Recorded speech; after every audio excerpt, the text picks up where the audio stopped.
Hey everyone, thank you so much for all your support. I especially want to thank everyone who takes the time to leave a comment. I read them every day and they really help the channel grow. If you're enjoying the stories, please leave a like and say hello in the comments. Your support means a lot and helps me keep bringing you more scary stories. Now, enjoy the video. The smell of pine and damp earth filled my lungs as I stared out the window of my cabin. Morning mist clung to the tree line of Daniel Boone National Forest, Kentucky, creating ghostly figures that seemed to drift between the trunks. September 1997 had arrived with a subtle shift in the air, summer's oppressive heat giving way to the first hints of autumn's approach. I remember that morning clearly because I had woken up with a sore throat and decided to skip my usual bacon and eggs routine, settling instead for a mug of hot black coffee and a slice of white bread slathered with peanut butter. The coffee burned pleasantly down my throat, easing the soreness somewhat.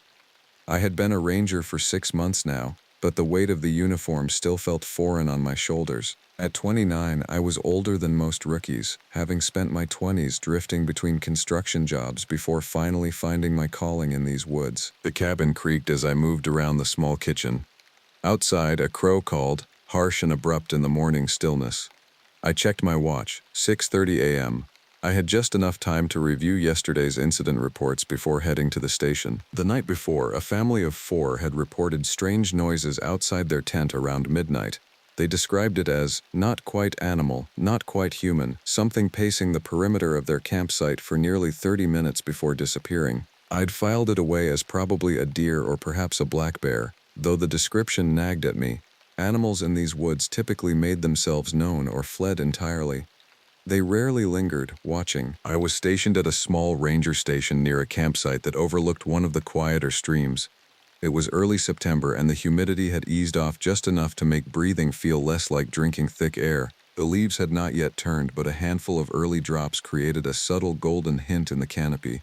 The station itself was little more than a cabin with reinforced walls, a radio system, some basic medical supplies, and a desk where I could file reports. It wasn't much, but it represented a stability I'd craved for years. I arrived just before 8 a.m. to find Pete already there, his massive frame hunched over the logbook.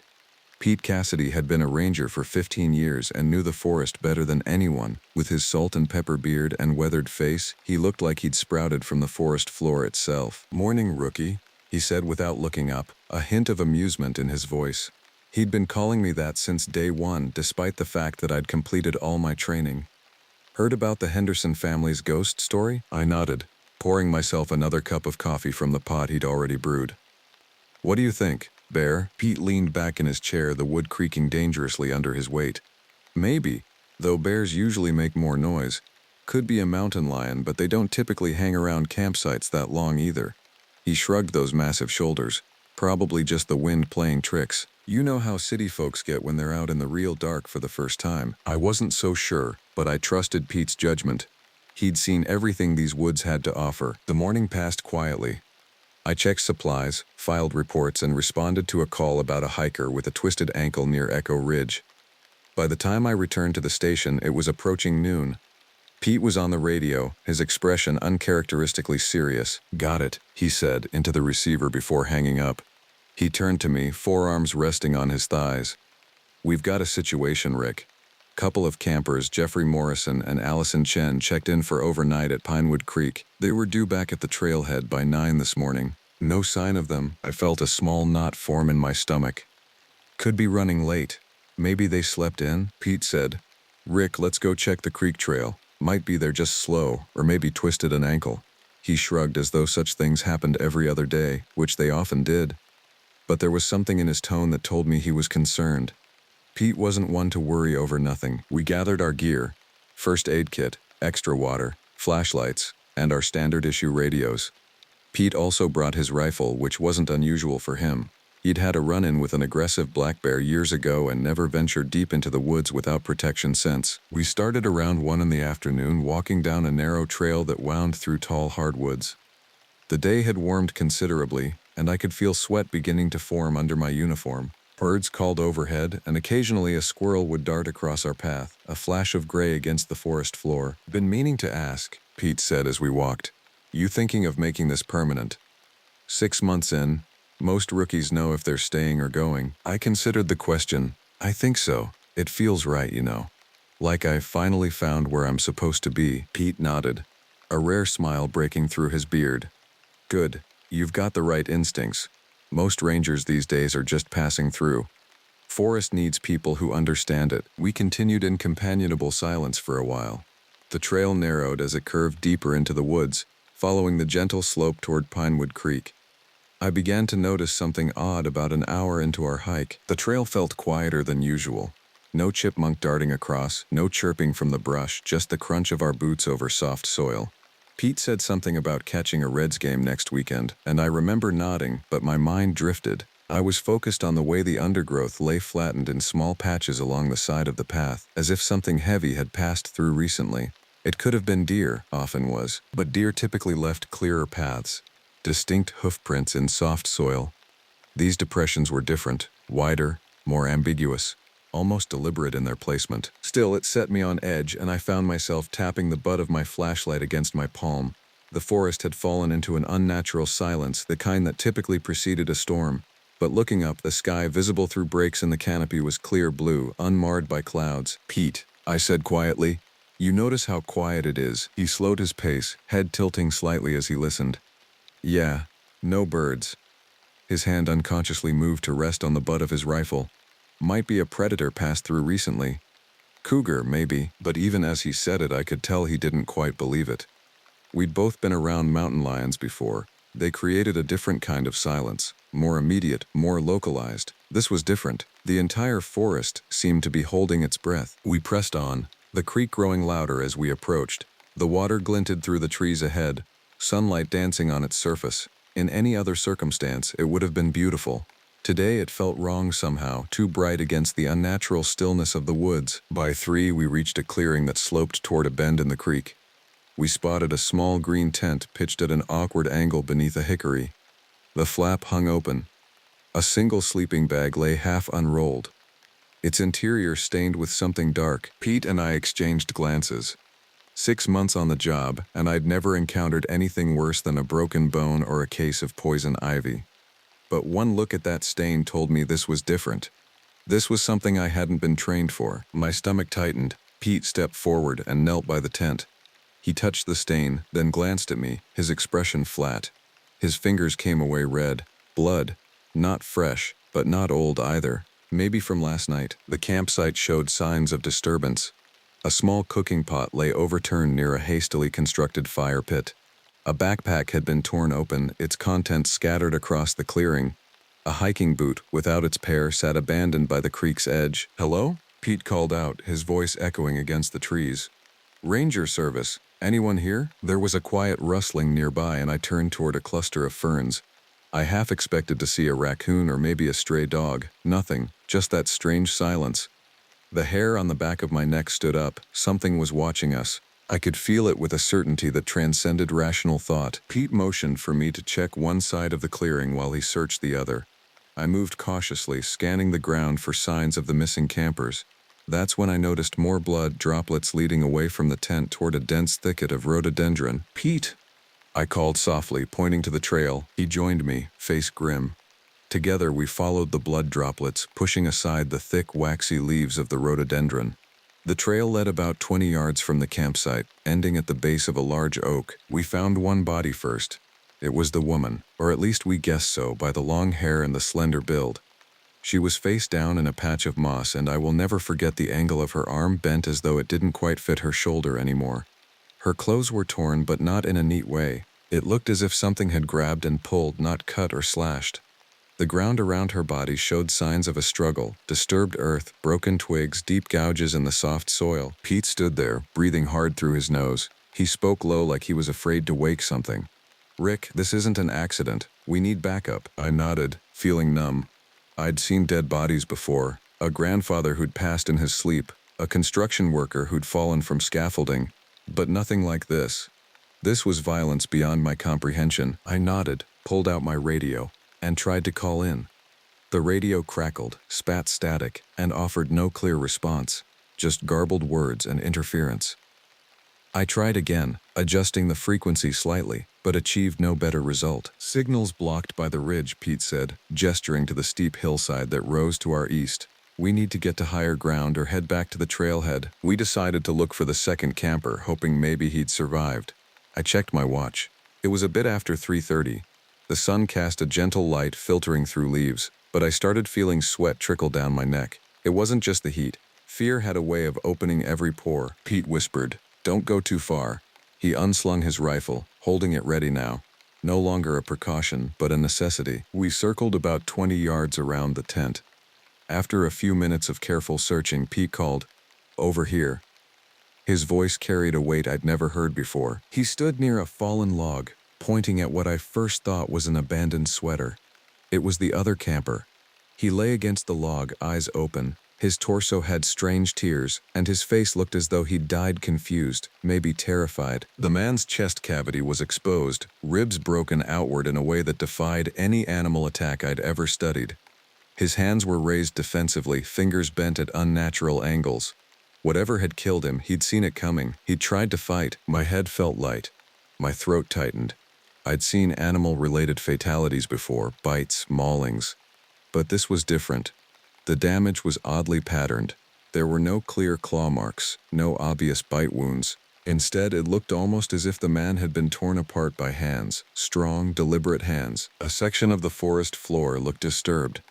Branches snapped as if something tall and powerful had stepped over them. I knelt, examining a broken branch. The break was fresh, the wood still damp with sap. Whatever had done this had passed through recently. Pete said, "This is no bobcat, man," and I nodded, wiping sweat from my forehead. We both knew the wildlife in these parts. Bears, cougars, coyotes, none of them killed like this. None of them displayed this kind of deliberation. We made a decision. Pete would stay there while I tried to get to higher ground for a radio signal. It wasn't ideal to split up, but we needed help, and fast. There could be other campers in the area, unaware of the danger lurking in these woods. I left him with his rifle unslung just in case. I headed east, climbing a gentle slope studded with sassafras and young maples. Each step away from Pete felt wrong, like I was abandoning him. But we needed backup, needed people who could help us understand what we were dealing with. As I climbed, that sense of being watched intensified. The silence of the forest pressed against my ears like a physical weight. No birds, no insects, no rustling leaves, just the sound of my own breathing and the occasional snap of a twig beneath my boot. The silence in those woods felt unnatural. I remember hearing my own heartbeat. I stepped on a twig and the crack felt like a gunshot. The sweat under my collar turned cold. What had happened to those campers? What kind of animal could do that kind of damage? And why did it feel like the forest itself was holding its breath, waiting for something to happen? After 5 minutes, I found a slight rise with exposed rock. I called in again, and after some static, I got a broken reply. The dispatcher's voice came through in fragments, but it was enough. I managed to give our approximate location and say we had 2 fatalities, likely foul play. The dispatcher told me to hold tight, that state police and additional rangers would mobilize. They'd be at least an hour, maybe 2. We were deep in the forest, far from the nearest access road. I shoved the radio back into my belt and hurried down the slope. The sun had shifted, casting longer shadows through the trees. I checked my watch. 4:15 p.m. In September, we still had plenty of daylight left, but I couldn't shake the feeling that we were running out of time. As I descended, following my own trail back toward the campsite, I noticed something strange. Parallel to my path, maybe 15 yards to the north, the undergrowth was disturbed. Something had been moving alongside me, matching my pace. The realization sent a chill down my spine despite the warm afternoon. It took me nearly 10 minutes to return to Pete. When I got there, he was gone. At first I thought he had just moved behind a tree. I called his name, Pete. My voice sounded thin in the unnatural quiet. Nothing. I called again, louder this time. Pete! Still nothing. The campsite looked exactly as we'd left it. The green tent still standing awkwardly, the scattered belongings, the bloodstains, but no Pete. My heart thumped as I checked around the tent and the corpses. I found Pete's rifle lying against a tree trunk. The ground next to it looked torn up. No ranger, especially not one as experienced as Pete, would willingly abandon his weapon. Something had happened while I was gone, something bad. I noticed a streak of fresh mud on a nearby stump, like something with a large hand, if you could call it a hand, had braced itself there. The impression was strange. Too large for a human hand, with odd proportions to the fingers, not quite animal, not quite human. My mind flashed to the Henderson family's report from the night before. Not quite animal, not quite human. I stood there, calling Pete's name over and over, voice cracking. I felt an urge to run, but I also knew I needed to find him. He would have done the same for me, and somewhere in these woods, something was hunting, something that had already killed 3 people. The sun continued its slow descent toward the western horizon. Shadows lengthened across the forest floor, and somewhere, in the growing darkness, Pete needed help. If he was still alive at all. I picked up his rifle. It felt heavy and foreign in my hands. I'd been trained in firearms use during ranger orientation, but Pete's hunting rifle was different from the standard issue weapons we practiced with. Still, it was better than nothing against whatever lurked in these woods. I took slow steps, following a trail of disturbed vegetation. The trail led me deeper, away from the creek. The forest grew denser here, the trees closer together, undergrowth thicker. I had to push my way through in places, the branches scratching at my uniform, catching on my sleeves. My mouth was dry. I realized I had left my canteen at the station. I tried to ignore the hunger and thirst that were creeping in. I'd been so focused on finding the missing campers that I'd neglected basic preparedness. Pete would have scolded me for that. The thought of him made my chest tighten. He had to be alive. He was too experienced, too tough, to be taken down easily. The trail I was following became clearer the further I went. Broken branches, disturbed earth, occasional smears of what might have been blood on tree trunks. Whatever had taken Pete, it wasn't trying to hide its passage. It was almost as if it wanted me to follow. The day's light began to soften as the afternoon got older. Shadows pooled beneath the trees, creating pockets of darkness that seemed deeper than they should be.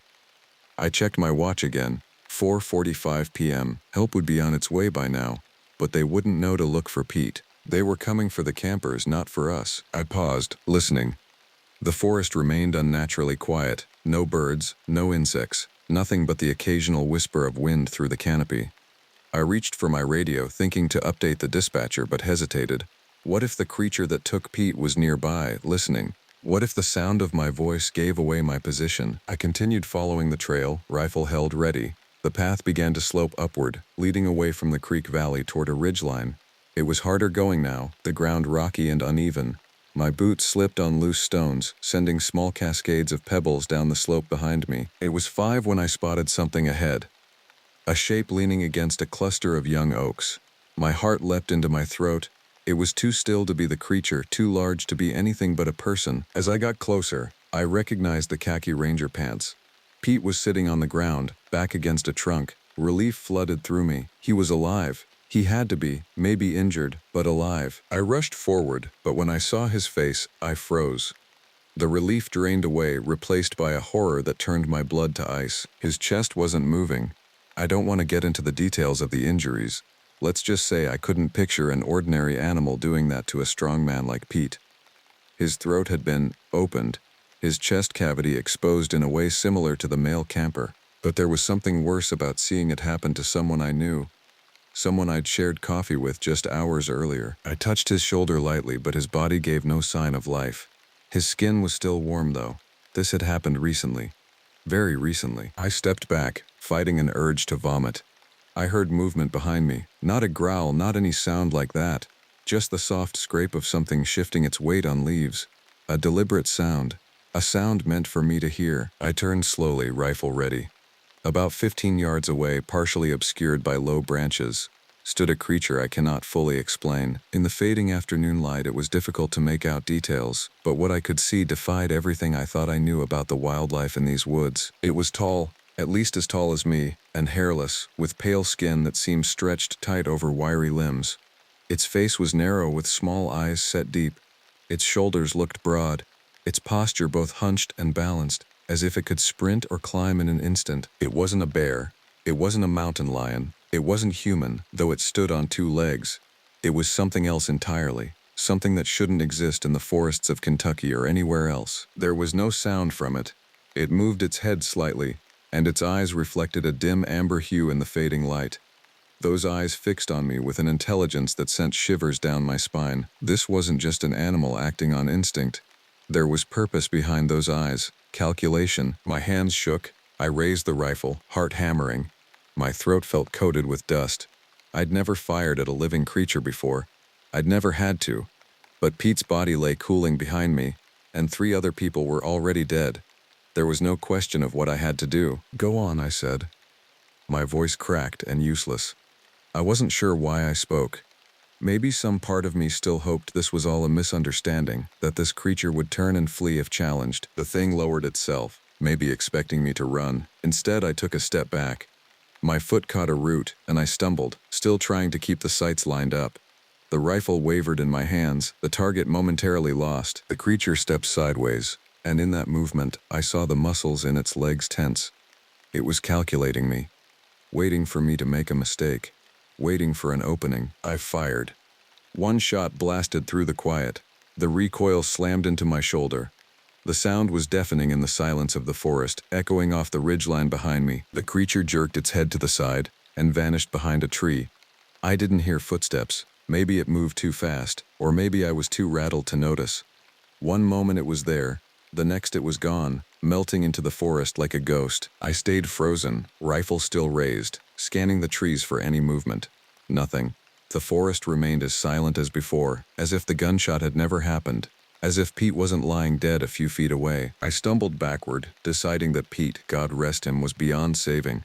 I needed to get out, needed to warn the backup that was coming, needed to tell them that what they were dealing with wasn't a murder, wasn't a bear attack. It was something else entirely. I fought the urge to sprint blindly. Instead, I moved slow, rifle at my shoulder, scanning every trunk, every branch, waiting for that pale figure to appear again.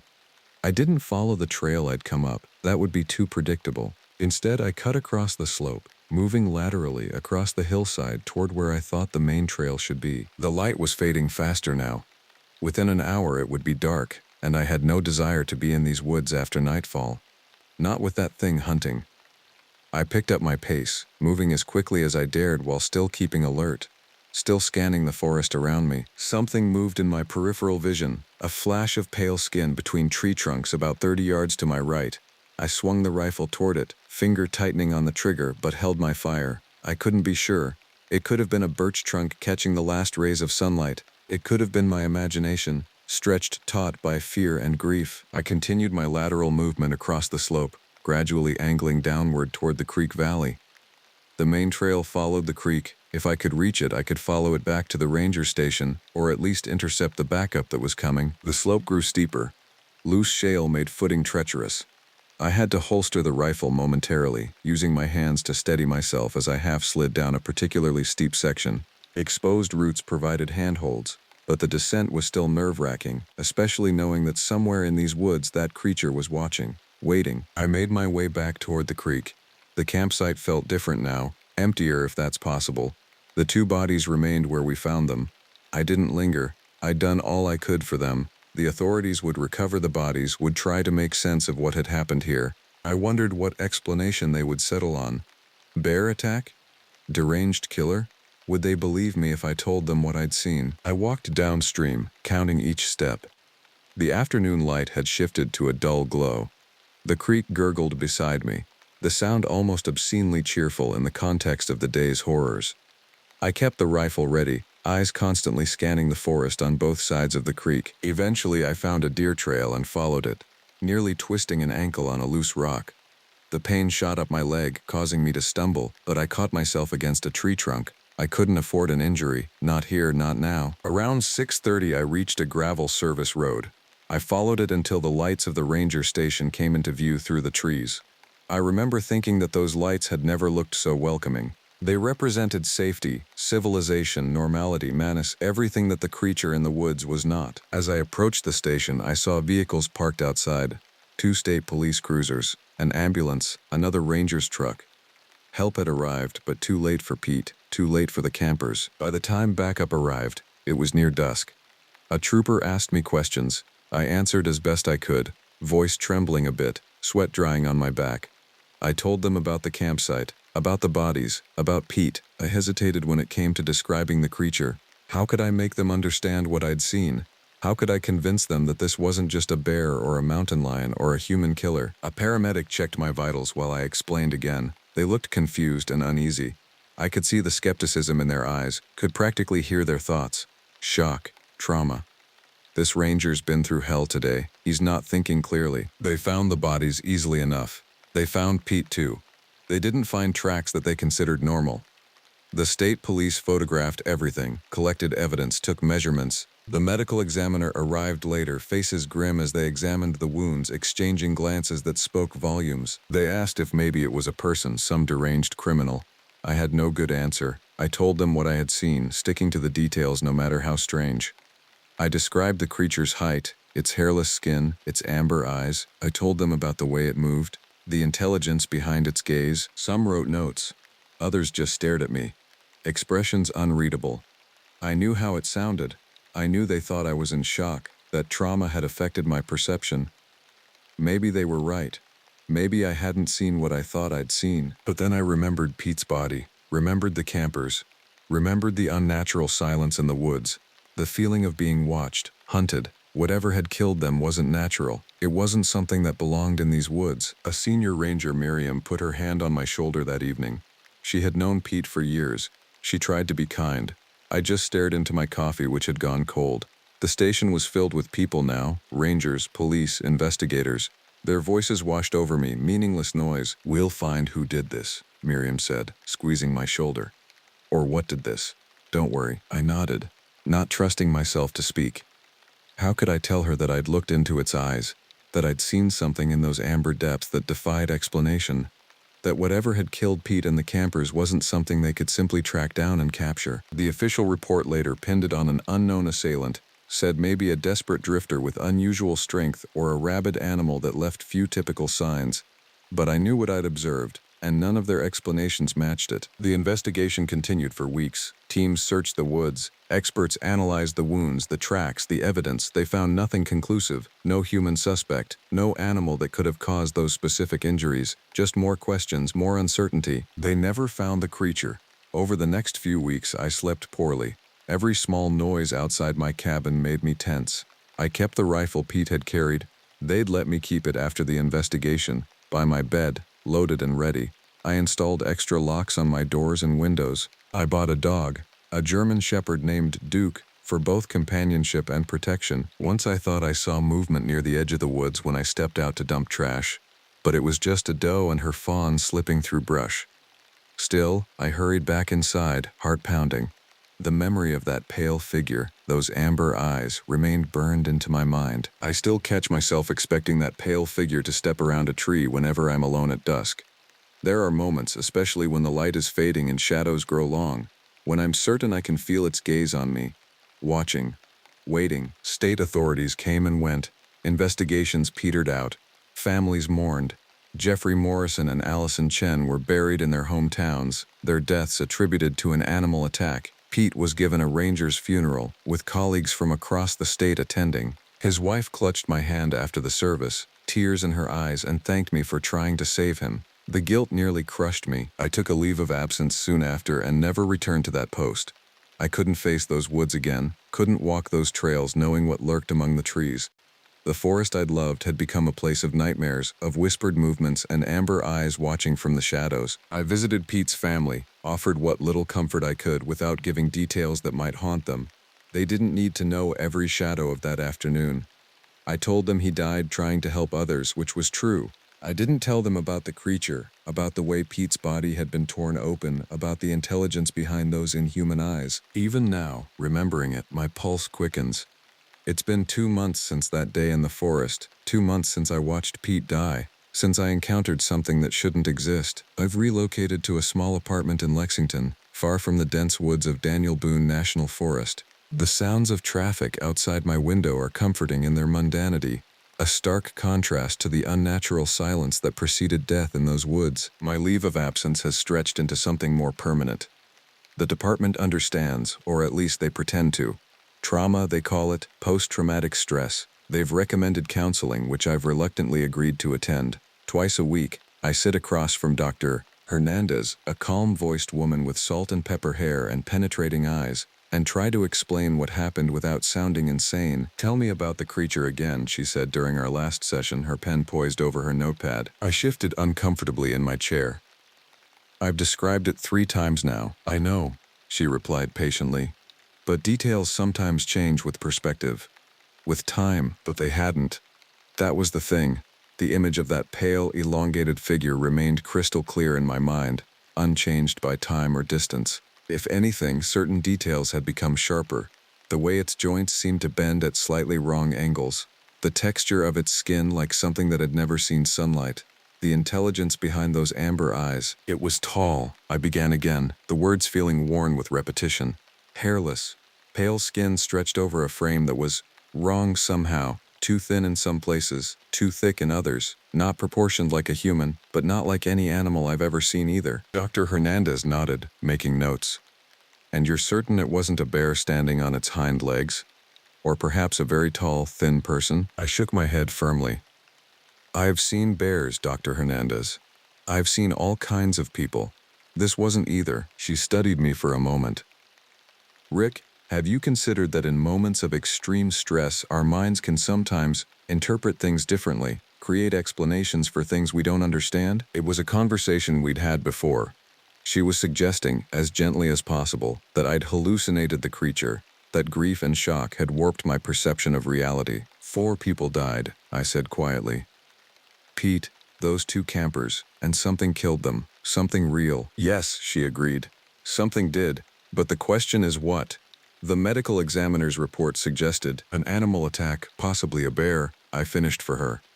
I've read the report. They're wrong. Dr. Hernandez sighed, setting down her pen. Have you been sleeping any better? I hadn't. My nights were filled with dreams of amber eyes watching from the darkness, of pale limbs moving with impossible speed between trees. I'd wake gasping, sheets soaked with sweat, certain that if I looked toward my bedroom window, I'd see that narrow face peering in at me. The nightmares were getting worse, not better. Sometimes I dreamed I was back at the campsite, finding not just the 2 campers but dozens of bodies, all torn open in that same distinctive way. Sometimes I dreamed I was running through the forest, hearing something moving parallel to me, always just out of sight. And sometimes, worst of all, I dreamed I was the creature, feeling its hunger, its cunning, its patient determination as it stalked its prey. October arrived with a blaze of color, the forests around Lexington turning brilliant shades of red and gold. On a rational level, I knew I should find it beautiful.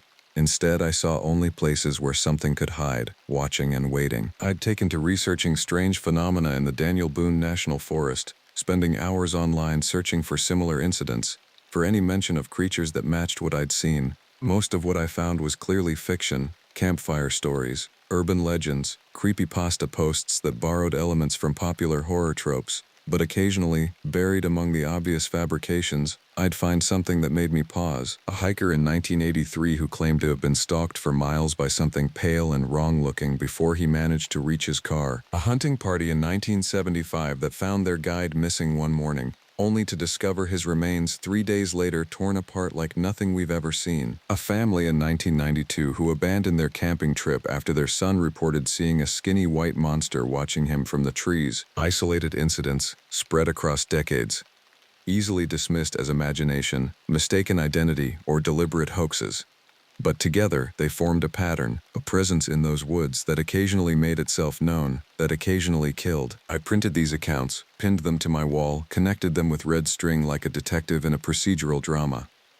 I knew how it looked. Dr. Hernandez had seen it during a home visit, and her expression had been a mixture of concern and confirmation. Here was evidence of my deteriorating mental state, but I knew what I'd seen. I knew what had killed Pete. On a cold Tuesday in late October, my phone rang. The caller ID showed M. Williams, Miriam, the senior ranger who had comforted me the night of the attack. "Rick," she said when I answered, her voice tight. "How are you doing?" "I'm fine," I lied.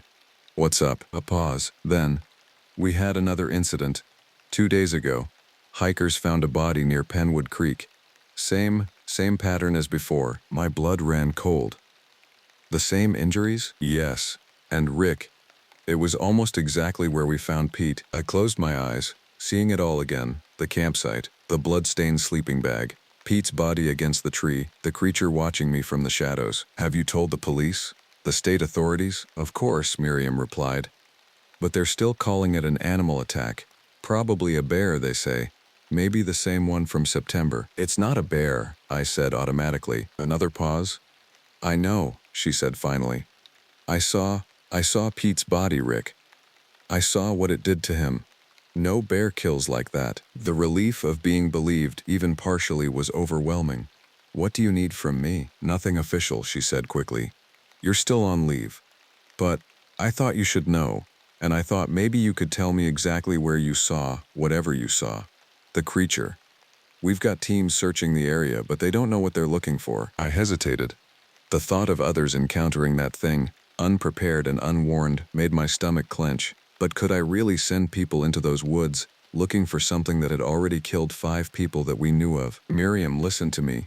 This thing is smart. It's patient, it's hunting. You need to close that section of the forest, keep people out. I can't do that without more evidence, she replied, frustration evident in her voice. Not for long, anyway. We've closed it temporarily due to the death, but the department wants it reopened by next week. Tourist season, fall colors, revenue, of course. Money always won out over caution. Then at least make sure no one goes out alone. Teams of 3 or 4, minimum. Armed, already implemented, she assured me. But Rick, what exactly are we dealing with here? I wished I had a better answer for her. I don't know.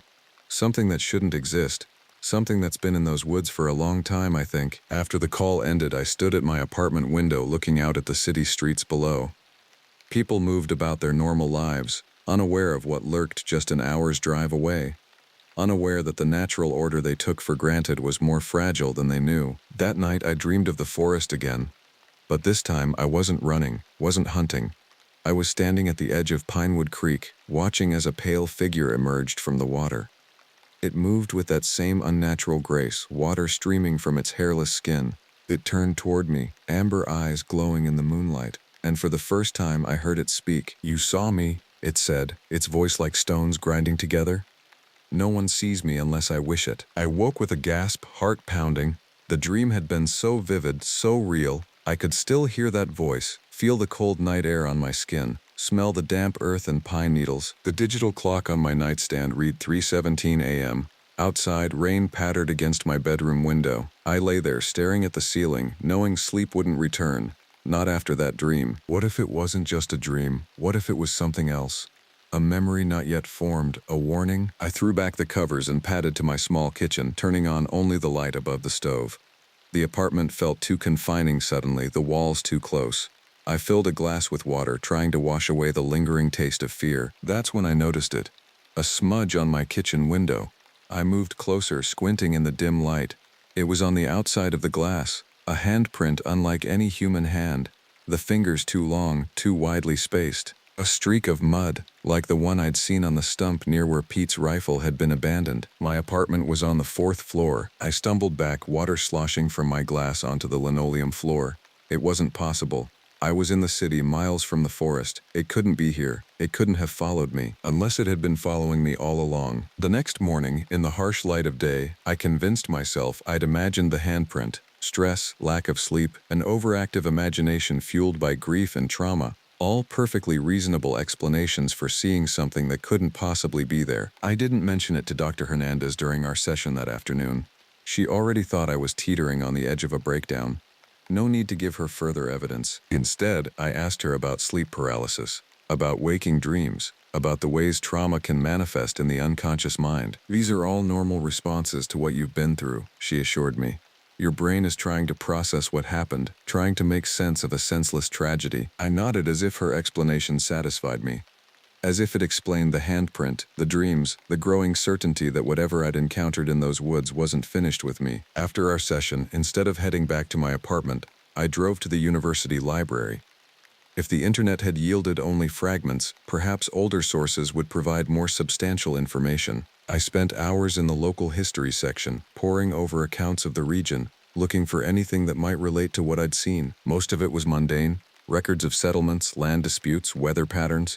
But in a thin volume titled Folklore of the Eastern Kentucky Highlands, published in 1937, I found something that made my breath catch. A chapter on the Pale Walker described a creature that Native Americans in the region had feared long before European settlers arrived. According to the account, it was a man-like thing that walks upright, its skin white as bone, its eyes like amber. It hunts in silence, taking those who wander too deep into its territory. The description matched what I'd seen almost perfectly. The book went on to claim that the local tribes had considered certain areas of what would later become Daniel Boone National Forest to be forbidden, places where the Pale Walker was known to hunt. One of those areas was centered around a stream that I was certain was Pinewood Creek. I photocopied the pages with shaking hands. Here was evidence, not conclusive perhaps, but evidence nonetheless that what I'd seen wasn't a hallucination, wasn't some trauma-induced illusion. The creature had a history, a presence in these woods that predated my encounter with it. As I left the library, the autumn sun was setting, casting long shadows across the campus. I hurried to my car, suddenly aware of how exposed I felt in the open space. The sensation of being watched, which had never fully left me since that day in the forest, intensified. I found myself scanning the tree line at the edge of the parking lot, looking for movement, for a pale figure watching from the shadows. Nothing. Just the normal activity of a university campus in the evening, students walking to late classes, staff heading home for the day. I drove back to my apartment with the photocopied pages on the passenger seat beside me, a tangible link to something intangible. The Pale Walker. A name for the nameless horror that had taken Pete, that had torn open those campers, that might at this very moment be stalking its next victim. As I pulled into my apartment complex's parking lot, my phone rang. Miriam again. There's been another one, she said without preamble. A trail runner. Found this morning about half a mile from the last victim. My grip tightened on the steering wheel. Same injuries? Yes. And Rick, he was wearing a body camera, one of those GoPro things runners use sometimes. The footage, it shows something. My heart seemed to stop. You saw it? Not clearly, she admitted. Just for a second. A pale shape moving between trees. But it's something, Rick. It's evidence. Evidence. The word echoed in my mind, joining with the pages beside me. Evidence that I wasn't crazy. That the creature was real. I need to see that footage, I said. I thought you might say that, Miriam replied. I've made a copy. Can you meet me tomorrow? The diner on Route 9, say around noon? I agreed, then sat in my car for several minutes after ending the call. The pieces were coming together. The historical accounts, the footage, the recurring pattern of killings. But to what end? What could I, a former ranger with no official standing, possibly do about a creature that had existed in these woods for centuries, killing with impunity? The answer came to me as I climbed the stairs to my apartment. I could hunt it. Just as it had hunted Pete, had hunted those campers. I could end it. The thought should have terrified me. Instead, it brought a strange calm. A purpose. For 2 months I'd been drifting, haunted by memories and dreams, uncertain of my own sanity. Now I had direction. That night I slept soundly for the first time since the attack. No nightmares, no waking in cold sweat, just darkness and silence. When I woke, I felt different. Focused.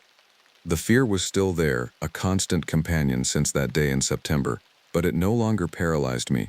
Instead, it sharpened my senses, clarified my thoughts. I met Miriam at the diner as planned.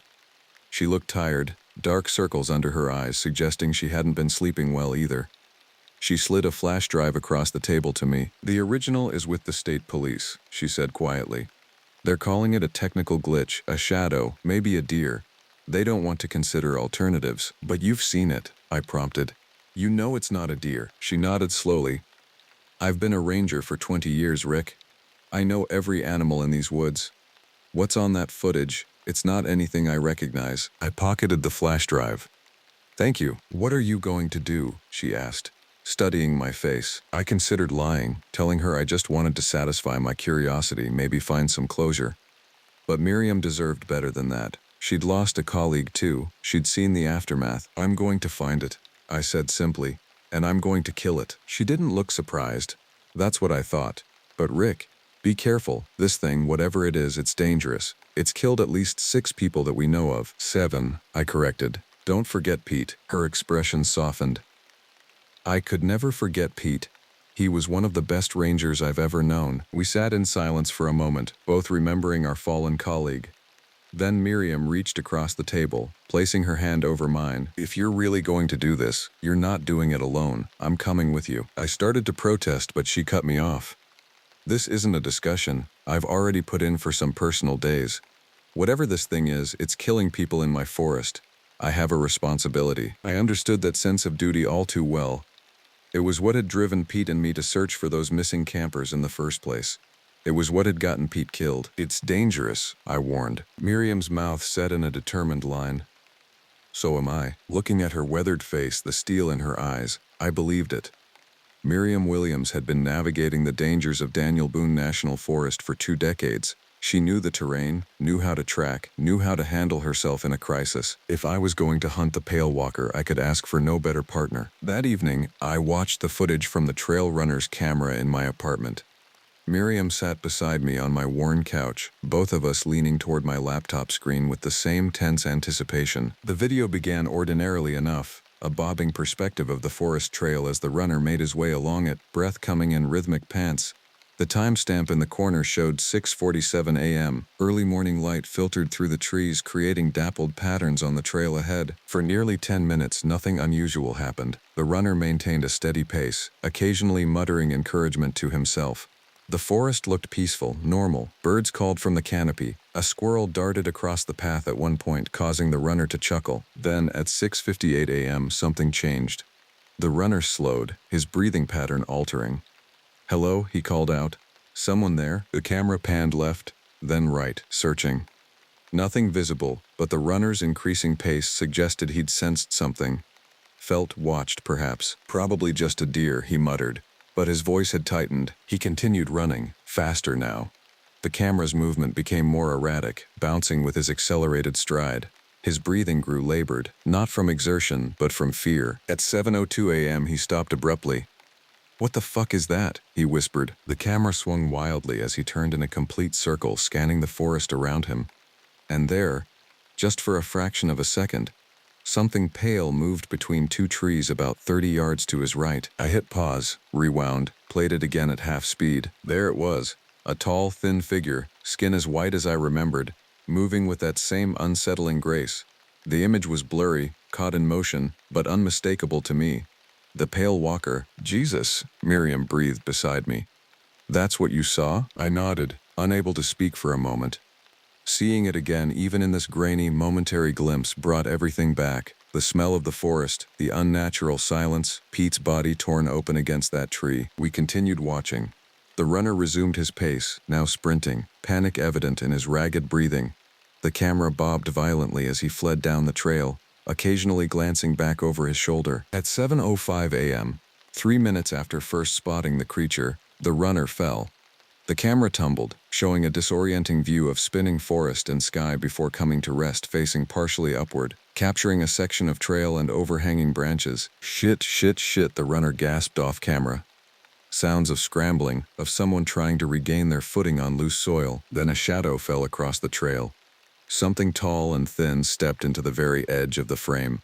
A pale hand, too long-fingered, too wrong, reached toward the camera. The runner screamed. The sound cut through me like a knife, raw with terror and the certainty of death. The camera was knocked sideways, showing nothing but leaf litter and dirt. Sounds of struggle continued for perhaps 15 seconds. Tearing fabric, frantic gasping, a wet, ripping noise that made me flinch. Then silence. Complete silence, broken only by a soft, shuffling sound as something moved around the now still body of the runner. The footage continued for another 32 minutes. Nothing but that patch of ground, occasional shadows moving across it as the creature went about its grisly work.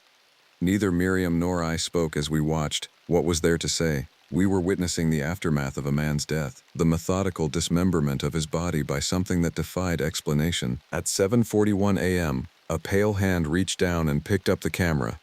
For one heart-stopping moment, the lens pointed directly at the creature's face, those deep-set amber eyes, that narrow skull with skin pulled tight across it, a mouth that seemed too wide for its face. Then the screen went black. End of footage. Miriam exhaled slowly beside me. "It's real," she said quietly. "It's really real." I nodded, closing the laptop. The image of those amber eyes staring directly into the camera would stay with me, I knew. Another nightmare to add to my collection. "Now do you understand why I have to hunt it?" I asked. She stood, pacing my small living room. "I understand, but Rick, that thing isn't like anything I've ever seen. It's not just dangerous, it's intelligent. It knew what the camera was. It deliberately turned it off. All the more reason it needs to be stopped," I argued. "It's not just killing randomly. It's hunting systematically. And it's getting bolder." Miriam couldn't disagree with that. 6 deaths in 2 months, all in roughly the same area. The creature was establishing a territory, defending it with increasing aggression. "We need a plan," she said finally. "We can't just wander into the woods and hope to find it before it finds us." She was right, of course. The Pale Walker had the advantage of territory, of familiarity with the terrain. It had been hunting these woods for generations, if the folklore was to be believed. We needed strategy, needed to turn its hunting ground against it. Over the next 3 days, Miriam and I prepared. We pored over topographic maps of the area, identifying the locations of all known attacks. They formed a rough circle centered on a section of Pinewood Creek, near where Pete and I had found those first 2 campers. "It's territorial," I noted, tracing the boundary of the attacks with my finger. "It stays within this range, more or less," Miriam nodded, "and always near water. Every attack has been within a quarter mile of the creek." That aligned with the folklore I'd found. According to the old accounts, the Pale Walker was associated with water, streams, ponds, places where it could watch unseen from below the surface. We gathered equipment: rifles, ammunition, knives, first aid supplies. Miriam brought specialized radio equipment that would work even in the deepest valleys where normal communication often failed. I contributed night vision goggles, purchased at considerable expense from a hunting supply store. The plan we developed was simple in concept, complex in execution. We would enter the creature's territory not as prey but as hunters. We would set up a base camp just outside its usual range, then establish a series of hunting blinds at strategic points throughout the area. We would watch, wait, and when the moment came, we would strike first before it could attack. On a cold Thursday morning in early November, we set out. The forest had transformed since September. Leaves fallen, understory more visible, the landscape rendered in browns and grays rather than greens. It would be harder for the creature to hide, we reasoned. Harder for it to approach unseen. We established our base camp on a ridge overlooking Pinewood Creek, about half a mile from where the most recent victim had been found. The elevation gave us good visibility and a defensible position. We set up a small tent camouflaged with local vegetation and surrounded it with tripwires attached to noisemakers, an early warning system against approach. From there, we moved into the creature's territory in daylight, establishing our hunting blinds. Simple platforms secured in trees, high enough to be out of immediate reach, positioned to cover the areas where attacks had occurred. We worked efficiently, speaking little, always alert for movement, for that unnatural silence that preceded the creature's appearance. By late afternoon, we had completed our preparations. We returned to base camp as darkness approached, neither of us willing to be caught in the creature's domain after nightfall. Not yet. Not until we were ready. That night, huddled in our tent with rifles close at hand, Miriam asked the question that had been hovering between us. "What if we can't kill it, Rick? What if bullets don't stop it?" I had considered this possibility. The creature was unnaturally fast, unnaturally strong. Who was to say it couldn't also withstand injuries that would kill a normal animal? "Then we keep trying," I said simply. "We find what does hurt it, and we use that." Miriam nodded, satisfied with my answer, or at least unwilling to pursue the alternative, that we were hunting something unkillable, something that would eventually add our names to its growing list of victims. We took turns keeping watch that night, though I suspect neither of us truly slept during our off hours. The forest was quiet around us, but not with that unnatural silence I'd come to associate with the Pale Walker. This was the normal quiet of a woodland at night. Occasional rustlings of nocturnal creatures, the distant call of an owl, the whisper of wind through bare branches. Morning brought a light frost, coating the fallen leaves with a delicate crystalline shell that crunched beneath our boots. We ate a cold breakfast, not wanting to risk a fire, then checked our equipment one final time before heading into the creature's territory. We separated, each taking a pre-assigned route to one of our hunting blinds. The plan was to spend the day observing, recording any sign of the creature, then regroup at base camp before dusk. We would do this for 3 days if necessary, building a pattern of the creature's movements before attempting a direct confrontation. I reached my blind, a platform nestled in the fork of a large oak overlooking a bend in Pinewood Creek, and settled in for a long day of watching and waiting. Through my binoculars, I could see the spot where Pete and I had found the first campsite, now marked with police tape that fluttered occasionally in the light breeze. Hours passed with nothing to note except the normal activities of the forest. Squirrels gathering late acorns, birds moving through the canopy, a fox trotting along the creek bank in mid-afternoon. I recorded it all in the notebook Miriam had provided, standard ranger procedure for wildlife observation. It was nearing 4 p.m., the light already beginning to fade, when I noticed it. That unnatural silence falling over the forest like a blanket. One moment, birds called and leaves rustled. The next, absolute stillness. My heart rate accelerated immediately, adrenaline flooding my system. I set down my binoculars and raised my rifle, scanning the area below with its scope. Nothing. No movement, no pale figure moving between trees, just that telling silence. I keyed my radio, keeping my voice to a whisper. Miriam. Something's happening. Area gone quiet. Her reply came instantly, also whispered. Same here. North section. No visual yet. I continued scanning, the rifle's weight reassuring in my hands. The silence stretched on, my nerves stretching with it. The creature was near, I was certain. Watching. Waiting. Perhaps aware of our presence, studying us as we studied it. Then I saw it. Not directly below, but across the creek, partially hidden behind a fallen log. That pale, elongated figure, so still it might have been a birch trunk if not for those amber eyes reflecting the fading daylight. It was watching me. It knew I was there. Visual, I breathed into the radio. West bank of the creek, Sector 4, it's looking right at me. Don't move, Miriam replied. I'm on my way. 5 minutes. 5 minutes felt like an eternity as I stared at the creature through my scope, finger resting lightly on the trigger. I had a clear shot. I could end this now, before Miriam arrived, but something held me back. The memory of firing at it once before, of the shot seemingly having no effect. I needed to be sure this time. The creature hadn't moved. It continued to stare up at my position, head tilted slightly as if curious. There was intelligence in that gaze, calculation. It was assessing me just as I was assessing it. Slowly, deliberately, it raised one long-fingered hand and pointed directly at me. A gesture of recognition, of acknowledgement. It remembered me from our encounter in September. It knew who I was. The realization sent a chill through me that had nothing to do with the November air. This wasn't just a territorial predator. It was something more complex, more deliberate. Something that remembered, that planned. The radio at my belt crackled softly. 2 minutes, Miriam whispered. The sound seemed to break the spell. The creature's head snapped toward the direction Miriam would be coming from. It knew we weren't alone. It understood the threat. Before I could react, it was moving, darting away from the log with that same unnatural speed I remembered. I fired, the shot echoing through the silent forest. Missed. The creature was already gone, vanished among the trees on the far bank. Shots fired! Miriam's voice came through the radio, no longer whispering. Rick? Status? It's moving, I called back, already descending from my blind as quickly as safety allowed. Heading northwest, your direction. Be careful. I hit the ground and sprinted toward the creek, rifle ready. The water was shallow here, barely knee-deep but bitingly cold as I splashed across. By the time I reached the far bank, Miriam was crashing through the underbrush toward me, her own rifle raised. Did you see it? I gasped. She shook her head. Just movement. Fast. Too fast. We stood back to back, scanning the forest around us. The silence remained, but now it felt different. Charged with anticipation, with danger. The creature was still nearby, watching, waiting for an opening. We need to get back to camp, Miriam said quietly. Regroup. This isn't working. She was right.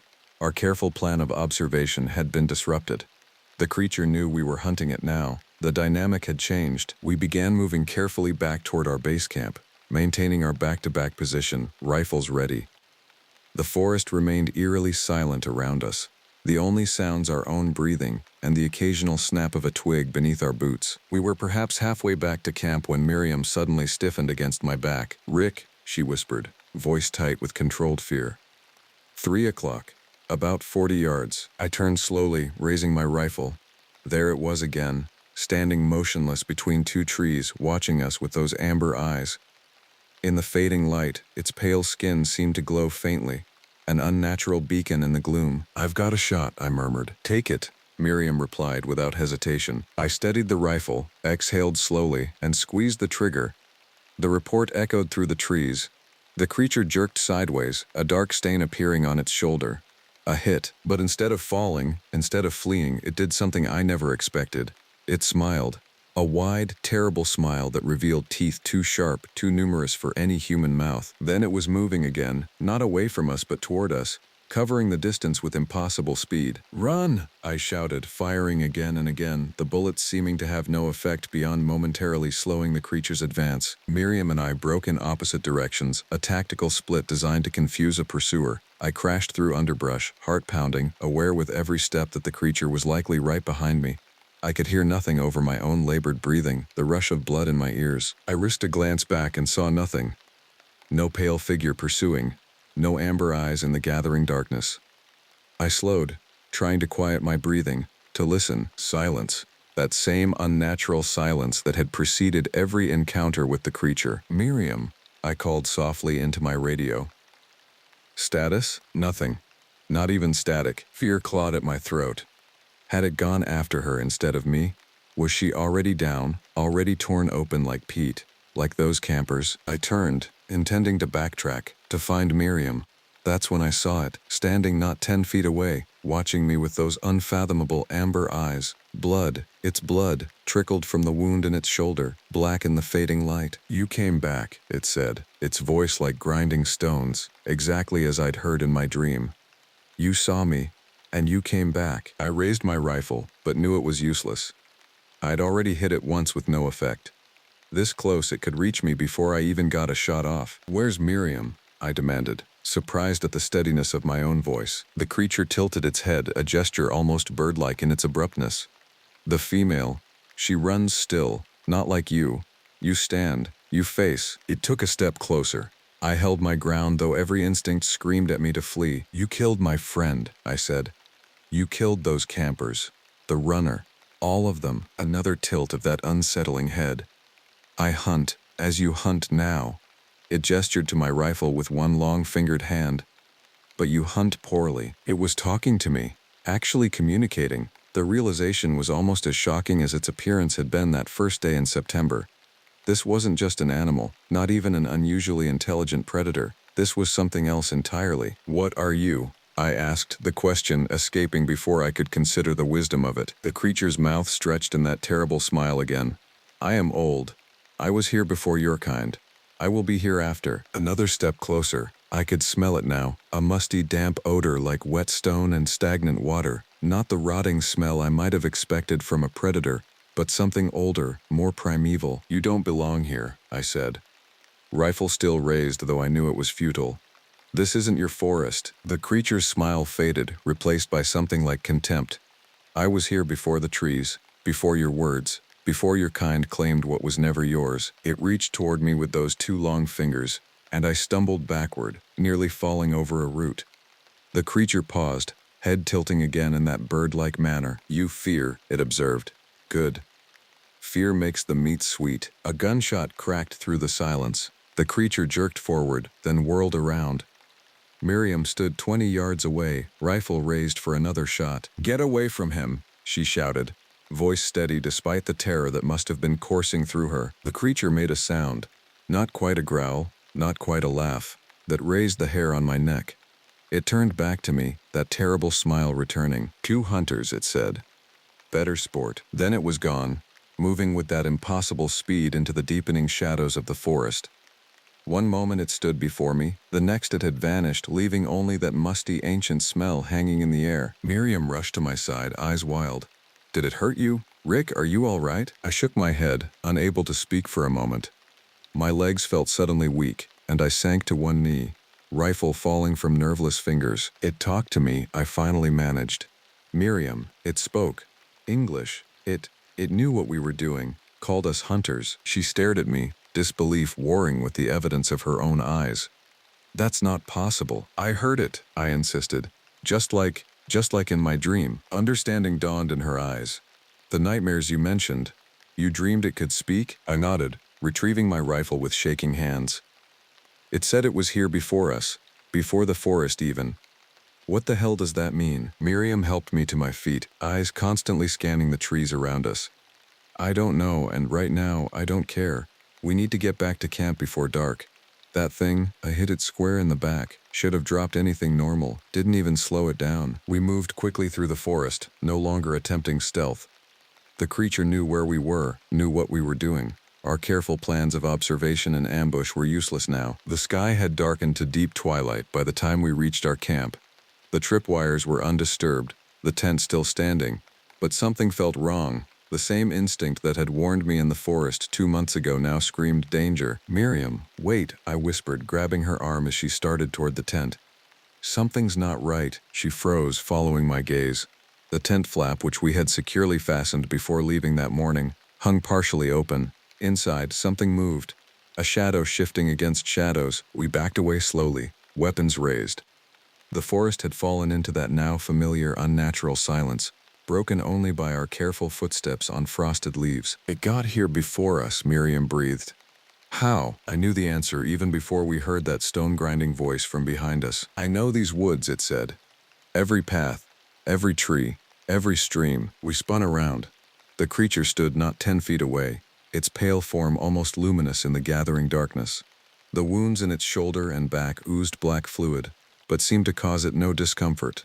Those amber eyes gleamed with what I could only describe as amusement. "You hunt me in my territory," it continued, "with your metal sticks and your noisemakers." It gestured dismissively at our equipment. "Many have tried, all have fed me." Miriam and I stood shoulder to shoulder, rifles trained on the creature. "Why are you killing people?" she demanded. "Why now? After all this time?" The creature's head tilted in that unsettling way. "Your kind spreads. More come each season. They walk where they should not walk. They see what they should not see. The forest is open to everyone," I said. "People have a right to be here." That terrible smile stretched across its face again.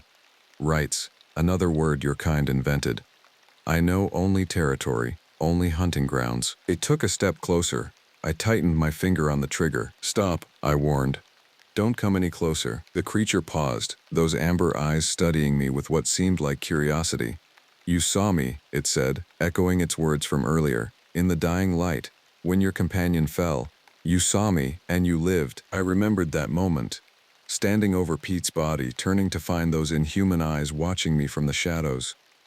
The shot I'd fired that seemed to have no effect. "You let me live," I realized aloud. "Why?" "Curiosity," it replied simply. "Few see me and live to speak of it. I wanted to know if you would return, if you would hunt." Its smile widened. "You did not disappoint." "Well, we're here now," Miriam said, her voice steady despite the fear I knew she must be feeling. "And we're going to stop you from killing anyone else." The creature made that not quite laughing sound again. "How?" "Your metal sticks sting but do not kill. Your traps I have already found." It gestured toward our camp. "Your hiding places I have seen." It was right. We had come prepared to hunt an animal, even an unusually intelligent one. Not whatever this was. Something older, something that knew these woods better than any ranger ever could. Something that bullets seemed unable to kill, but we had to try. For Pete, for those campers, for the runner and the others who had died in these woods. "Miriam," I said quietly, not taking my eyes off the creature. "On 3, she gave a small nod, understanding my intent without further explanation. "1, I began. The creature's head tilted, those amber eyes narrowing slightly. 2, it shifted its weight, muscles tensing beneath that pale skin. 3, we fired simultaneously, the reports thunderous in the silence of the forest. The creature jerked backward as both rounds hit it squarely in the chest. Black fluid sprayed from the impact points, spattering the fallen leaves behind it. For a moment it stood frozen, those amber eyes wide with what might have been surprise. Then it toppled backward, landing with a heavy thud on the forest floor. Miriam and I stood motionless, rifles still raised, hardly daring to believe what we were seeing. The creature lay still, black fluid pooling beneath it, soaking into the frosted ground. "Is it dead?" Miriam whispered after a long moment. I took a cautious step forward, then another. The creature didn't move. Those amber eyes stared sightlessly at the darkening sky above. "I think so," I replied, though uncertainty gnawed at me. It had shrugged off bullets before. What made these shots different? As if in answer to my unspoken question, the creature's chest heaved suddenly. A rattling breath escaped its too wide mouth. Those amber eyes blinked once, focusing on me with terrible clarity. "Not dead," it ground out, voice even more like stones scraping together than before. "Not yet, not ever." With shocking speed it surged upward, one long-fingered hand grasping my ankle before I could react. I fell backward, rifle flying from my grasp. Miriam shouted, fired again. The bullet tore through the creature's shoulder, spraying more black fluid. but it didn't release its grip. "You hunt poorly," it rasped, pulling me closer with inhuman strength. "I hunt better." I kicked frantically at its face with my free leg, connecting solidly with its jaw. The impact should have been devastating. Instead, it merely turned its head slightly, those amber eyes never leaving mine. "Rick!" Miriam screamed, closing the distance between us, rifle raised like a club now. The creature's other hand shot out, faster than thought, grasping the barrel of her rifle as she swung it downward. With a casual twist, it wrenched the weapon from her grasp, sending it flying into the underbrush. "Two hunters," it said, still dragging me closer despite my struggles. "Better sport, better meat." I clawed at the ground, fingers digging into frozen soil, finding nothing to grip. The creature's strength was overwhelming, inexorable. Panic rose in my throat as those two long fingers began to tighten around my ankle, the bones grinding together painfully. Then Miriam was there, not fleeing as any sane person would have done, but attacking. She had drawn her hunting knife, a serious blade nearly 8 inches of gleaming steel, and without hesitation she drove it into the creature's wrist just above where it gripped my ankle. The reaction was immediate and unexpected. The creature released me with a sound I can only describe as a shriek, high-pitched and piercing, nothing like its grinding voice from before. It recoiled from the blade as if burned, black fluid spurting from around the embedded knife. "The knife!" I shouted, scrambling backward. "It's the steel!" Understanding flashed across Miriam's face.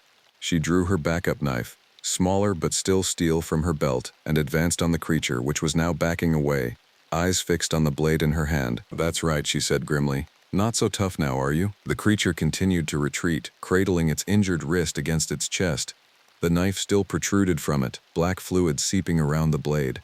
Its amber eyes darted between Miriam, the knife, and me, calculation evident even through its pain. "This isn't over," it ground out. "My territory, my hunting ground. You are meat. Only meat." Then it was gone, melting into the shadows with that impossible speed, leaving only a trail of black droplets on the frosted leaves to mark its passage. Miriam helped me to my feet, both of us breathing hard, adrenaline still coursing through our systems. "You okay?" she asked, eyes scanning my body for injuries. I nodded, wincing as I put weight on my ankle. "Bruised, maybe sprained, but not broken. Thanks to you." Quick thinking with the knife. She frowned, looking in the direction the creature had fled. "It was afraid of the steel. Did you see how it reacted? Like it was poison to it." I remembered the folklore I'd read, the accounts of the Pale Walker. Nothing had been mentioned about vulnerabilities, about weaknesses, but many old stories spoke of creatures that feared iron or steel, beings from another time, another world, that could be harmed by cold iron. The bullets, I realized. They were jacketed, copper over lead. "But your knife was solid steel." Miriam nodded slowly. "So bullets don't kill it. But steel blades hurt it. Maybe even can kill it." We stood in silence for a moment, processing this new information. The forest around us had returned to normal nighttime sounds, a distant owl, the rustle of small creatures in the underbrush.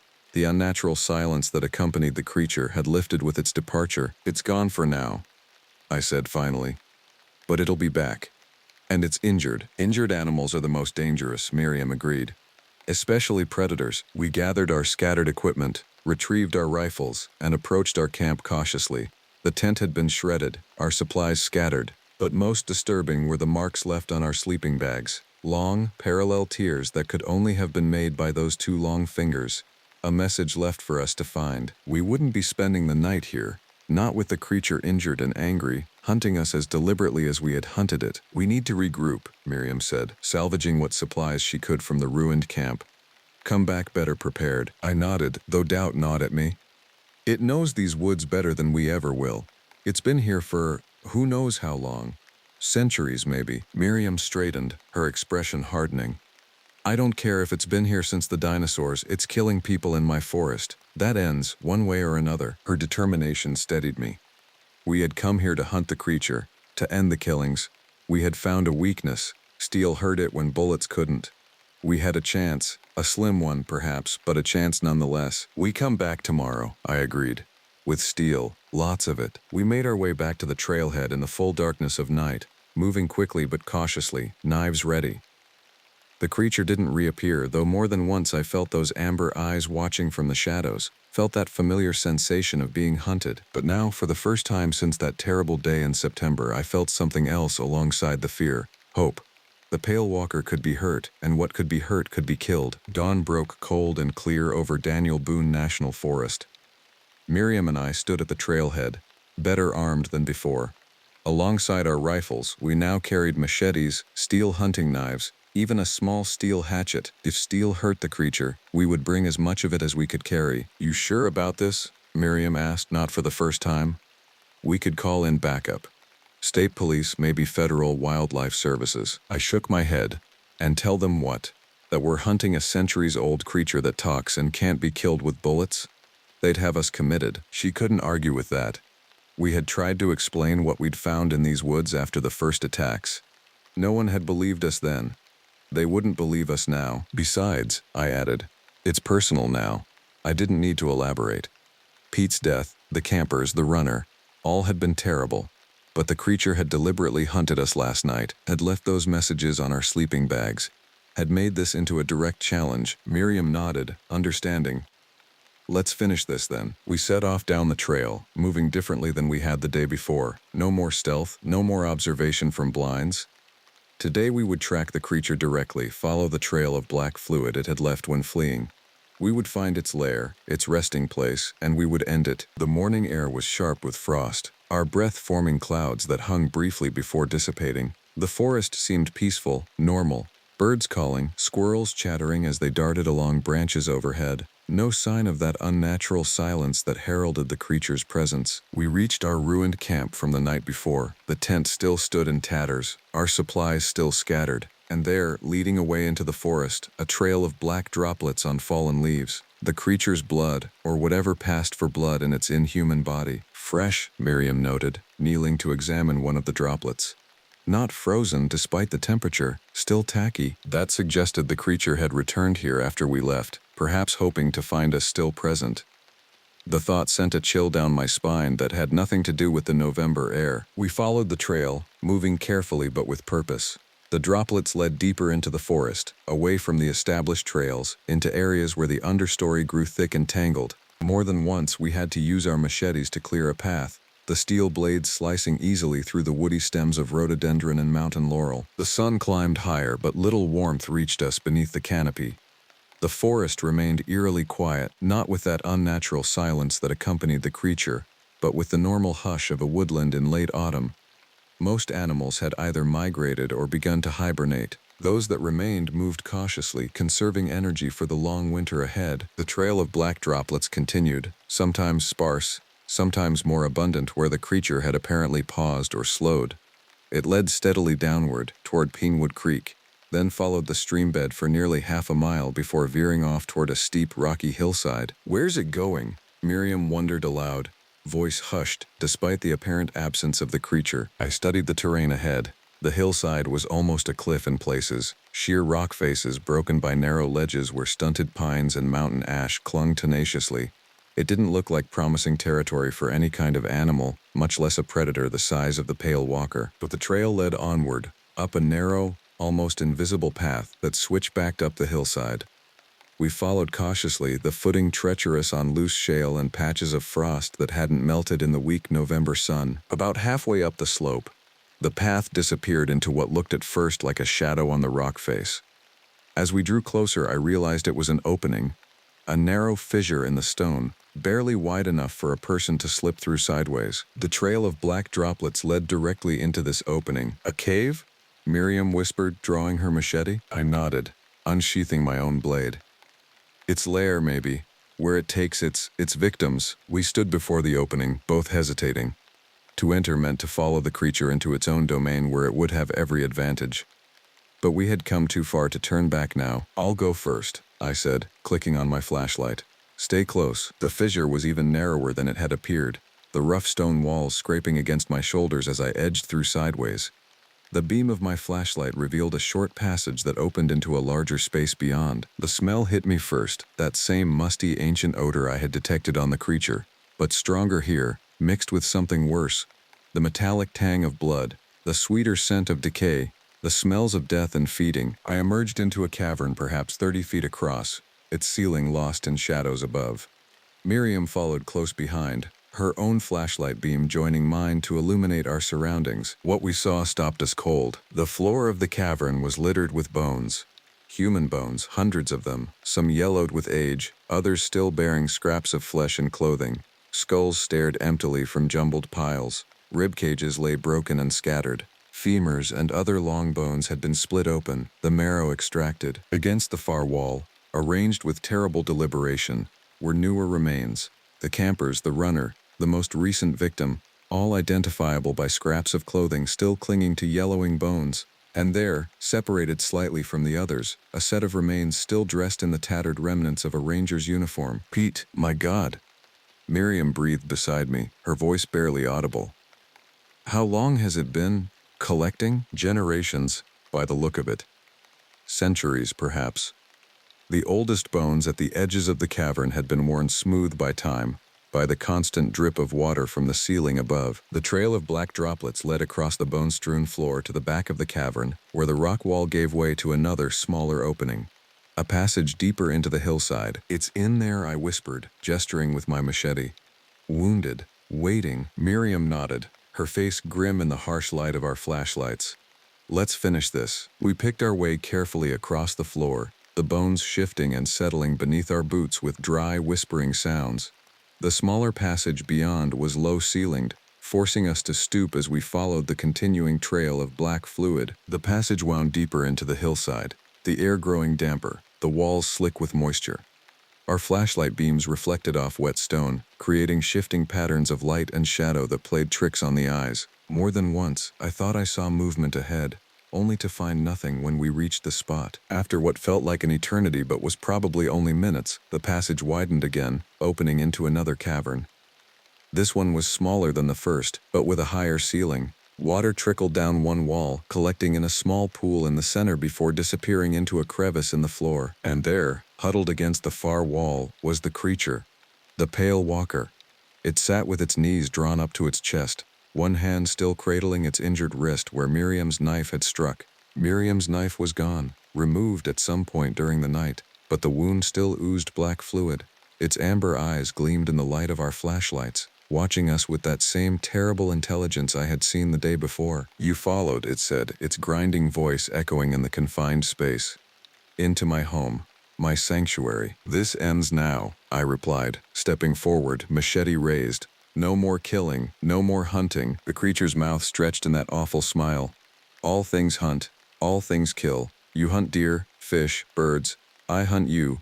The way of things." "Not anymore," Miriam said firmly, moving to flank the creature from the other side. "You're wounded, weakened, and we know how to hurt you now." The smile faded from the creature's face, replaced by something like wariness. Its amber eyes fixed on our steel blades, narrowing slightly. "Cold iron," it acknowledged. "Old magic. From before, from the beginning." It shifted, unfolding those two long limbs, rising to its full height despite its injury. It stood nearly 7 feet tall in the confined space, its pale skin gleaming wetly in our flashlight beams. "But you are in my place now," it continued. "My hunting ground, my territory." It gestured around the cavern. "Many have come before, all have fed me, added to my collection." "Not us," I said, tightening my grip on the machete.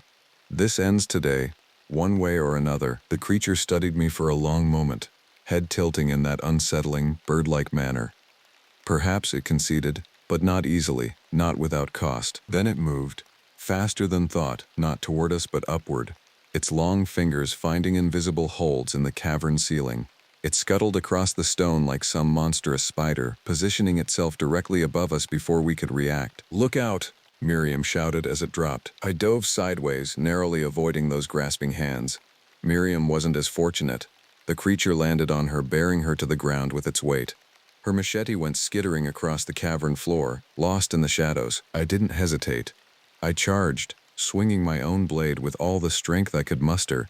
The steel bit deep into the creature's shoulder, drawing another of those piercing shrieks. Black fluid sprayed from the wound, hissing where it struck the cavern floor. The creature released Miriam, whirling to face me with unnatural speed despite its injuries. One long-fingered hand caught my wrist, stopping another swing of the machete. The other struck me full in the chest, sending me flying backward into the cavern wall. The impact drove the breath from my lungs. My head cracked against stone, stars exploding across my vision. The machete slipped from suddenly nerveless fingers. Through blurred vision, I saw Miriam scrambling to her feet, drawing her hunting knife. The creature's attention was fixed on me, those amber eyes blazing with what might have been pain, might have been rage. "You hurt me," it ground out, advancing on me with slow, deliberate steps. Twice now. No other has done this, not in all the long seasons. I tried to stand, but my legs wouldn't cooperate. My head throbbed where it had struck the wall. Something warm and wet trickled down the back of my neck. Blood. The creature loomed over me, those two long fingers reaching for my throat. This was it, I realized. This was how I would die, just like Pete, just like all the others whose bones littered the outer cavern. Torn apart, consumed, added to the Pale Walker's grisly collection. "Hey!" Miriam's voice echoed through the cavern. "Remember me?" The creature turned, momentarily distracted. It was all the opening Miriam needed. She lunged forward, knife gleaming in the flashlight beam that lay discarded on the cavern floor. The blade sank deep into the creature's chest, driving upward with all of Miriam's considerable strength behind it. The Pale Walker's shriek this time was deafening in the confined space, bouncing off the stone walls until it seemed to come from everywhere at once. It staggered backward, hands clawing at the knife embedded in its chest. Black fluid poured from the wound, steaming where it hit the cavern floor. Miriam didn't relent. She snatched up my fallen machete and advanced again, swinging the heavy blade in a vicious arc that caught the creature across its midsection. More black fluid sprayed from the new wound, more of that piercing shriek filling the cavern. I forced myself to my feet, ignoring the dizziness, the nausea that threatened to overwhelm me. My hunting knife was still in its sheath at my belt. I drew it, joining Miriam in her advance on the now retreating creature. The Pale Walker backed away, those amber eyes darting between us, between the steel blades in our hands. For the first time I saw something like fear in that inhuman gaze. "My territory," it rasped, one hand still clutching at the knife in its chest. "My hunting ground, mine for all the long seasons." "Not anymore," I said, stepping closer, knife raised. "It ends now." The creature's back hit the cavern wall. Nowhere left to retreat. Those amber eyes fixed on me, narrowing. "If I die," it ground out, "I take you with me." It lunged forward with shocking speed despite its injuries. Long fingers closed around my throat, lifting me off my feet with inhuman strength. I stabbed blindly with my knife, feeling it sink into flesh, hearing that piercing shriek directly in my ear. Then Miriam was there, machete swinging in a glittering arc. The blade connected with the creature's neck, biting deep. Black fluid erupted from the wound, drenching me, burning where it touched exposed skin. The fingers around my throat loosened. I fell to the cavern floor, gasping for breath, the knife still clutched in my hand.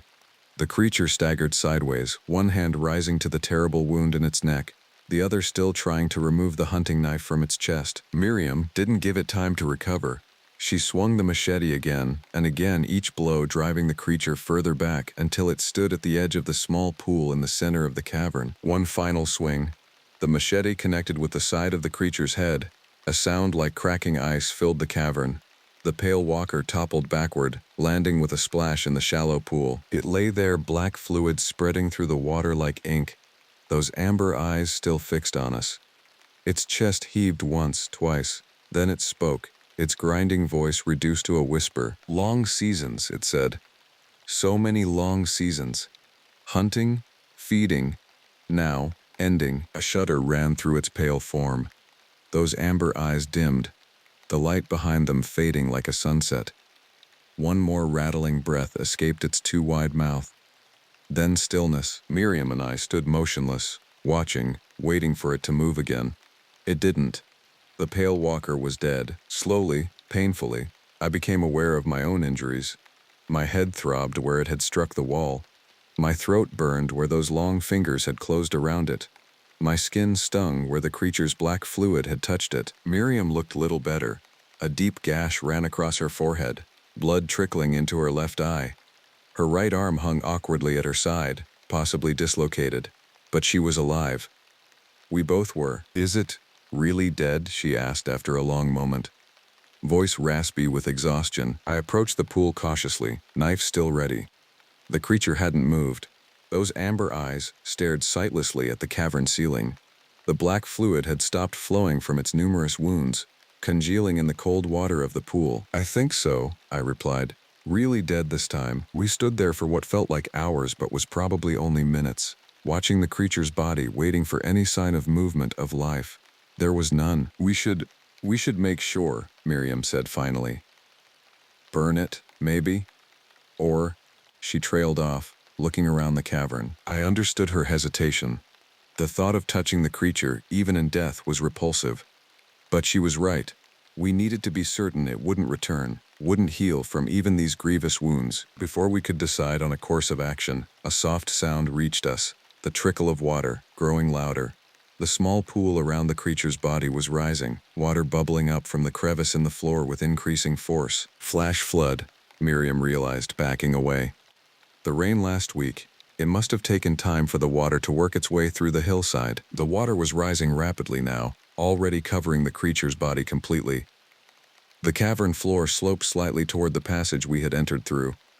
Soon that would be underwater as well. We need to go, I urged, grabbing one of the fallen flashlights. Now, we made our way back through the winding passage as quickly as our injuries would allow, the water rising behind us, lapping at our heels. By the time we reached the outer cavern, it was already ankle-deep, swirling around the bones of the Pale Walker's victims. We splashed across the bone-strewn floor, heading for the narrow fissure that led to the outside world. Water poured in behind us, rising faster now, carrying bones and debris in its churning current. The fissure seemed narrower than before, or perhaps it was just my exhaustion, my injuries making the passage more difficult. I squeezed through sideways, Miriam following close behind, both of us gasping with relief as we emerged onto the hillside beyond. Behind us, water poured from the fissure, cascading down the rocky slope in a makeshift waterfall. The cave was flooding completely, washing away the evidence of the Pale Walker's long reign of terror. Nature itself was cleansing the site, burying the creature and its grisly trophies beneath tons of water and stone. It seemed fitting somehow. The creature had claimed to have been there before the trees, before humans had named the forest. Now it would remain there forever, sealed in its watery tomb deep within the hillside. Miriam and I made our way down the slope carefully, both exhausted, both injured, but alive. The forest around us seemed different somehow, brighter, more alive. The unnatural silence that had hung over these woods since September had lifted, replaced by the normal sounds of a woodland in late autumn. We reached the main trail as afternoon light began to fade from the sky. The hike back to the ranger station would take at least an hour, perhaps longer in our condition. But we were alive. We had faced the Pale Walker in its own territory, and we had won. Do you think anyone will believe us? Miriam asked as we walked, her voice still raspy with exhaustion. I considered the question. The cave was flooded, the creature's body likely washed away or buried beneath rock and debris. The bones of its victims, including Pete, similarly gone. We had no evidence beyond our own injuries, our own testimony. Probably not, I admitted. But the killings will stop. That's what matters. She nodded, wincing as the movement aggravated her injuries. And if they ask what happened to us, bear attack, I suggested with a weary smile. Always works. She managed a small laugh, which turned into a cough. A bear. Right. Seems so normal compared to what we actually faced. Normal. The word struck me as we continued down the trail. Would anything ever feel normal again after what we'd experienced? After learning that creatures from folklore, from nightmares, could be real, the ranger station came into view as twilight deepened toward true night. Lights glowed in the windows, a beacon of civilization, of safety. Inside would be medical supplies, phones to call for help, other rangers who would be shocked at our appearance but who would care for us, help us, but they wouldn't understand. Couldn't understand what we had faced in those caves, what had been hunting in these woods for generations. That would remain between Miriam and me, a shared secret, a shared burden. Rick, Miriam said as we approached the station, what we did today, it mattered. Remember that, no matter what happens next. I nodded, understanding what she meant. The official reports would tell one story. A bear attack, perhaps, or an accident in the caves. But we would know the truth. We had faced something ancient and terrible. Something that shouldn't exist in our rational modern world. And we had defeated it. 3 months have passed since that day in the caves. My injuries have healed, though I still carry scars. A jagged line across my forearm where the creature's black fluid burned. Smaller marks on my throat where those 2 long fingers had closed around it. Physical reminders of an encounter that sometimes feels like a dream, a nightmare. I've returned to ranger duty, though at a different station, far from Pinewood Creek and its haunted woods. Miriam remained at the original post, keeping watch over a forest that no longer harbors an ancient predator. We talk occasionally, comparing notes, assuring each other that the nightmares are fading, that the memories are becoming easier to bear. No more bodies have been found in Daniel Boone National Forest. No more campers have gone missing. The woods have returned to their natural state, beautiful, occasionally dangerous in the normal ways of wilderness, but no longer haunted by something that shouldn't exist. Sometimes, late at night, I still hear that grinding voice in my dreams. Still see those amber eyes watching from shadows. Still feel the weight of unnatural silence pressing down like a physical force. But then I wake, touch the scars on my arm and throat, and remember, we won. The creature is gone, sealed in its flooded cave beneath tons of rock and water. Its hunting days are over. I visited Pete's family once more after that final confrontation. I couldn't tell them the truth, of course. Couldn't explain that the animal attack that had taken Pete had been something far more ancient and terrible than any bear or mountain lion, but I could tell them that justice had been served, in a manner of speaking. That whatever had killed Pete wouldn't harm anyone else. His widow seemed to sense something in my words, in my expression. "You found it, didn't you?" she asked quietly as we sat on her porch, coffee cooling between us. "Whatever killed him?" I nodded, not trusting myself to speak. She reached across the table, squeezing my hand. "Thank you," she said simply. "I think he'd rest easier knowing that. I hope she's right. I hope Pete, wherever he is, knows that Miriam and I finished what he and I had unknowingly started that September afternoon. That the creature that took his life has been removed from this world, returned to whatever dark place it had originally come from. Even now, remembering it, my pulse quickens.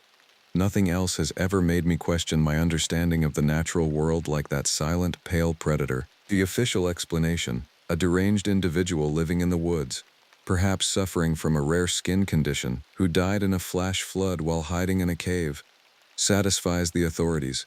It's neater, more comprehensible than the truth, but Miriam and I know better.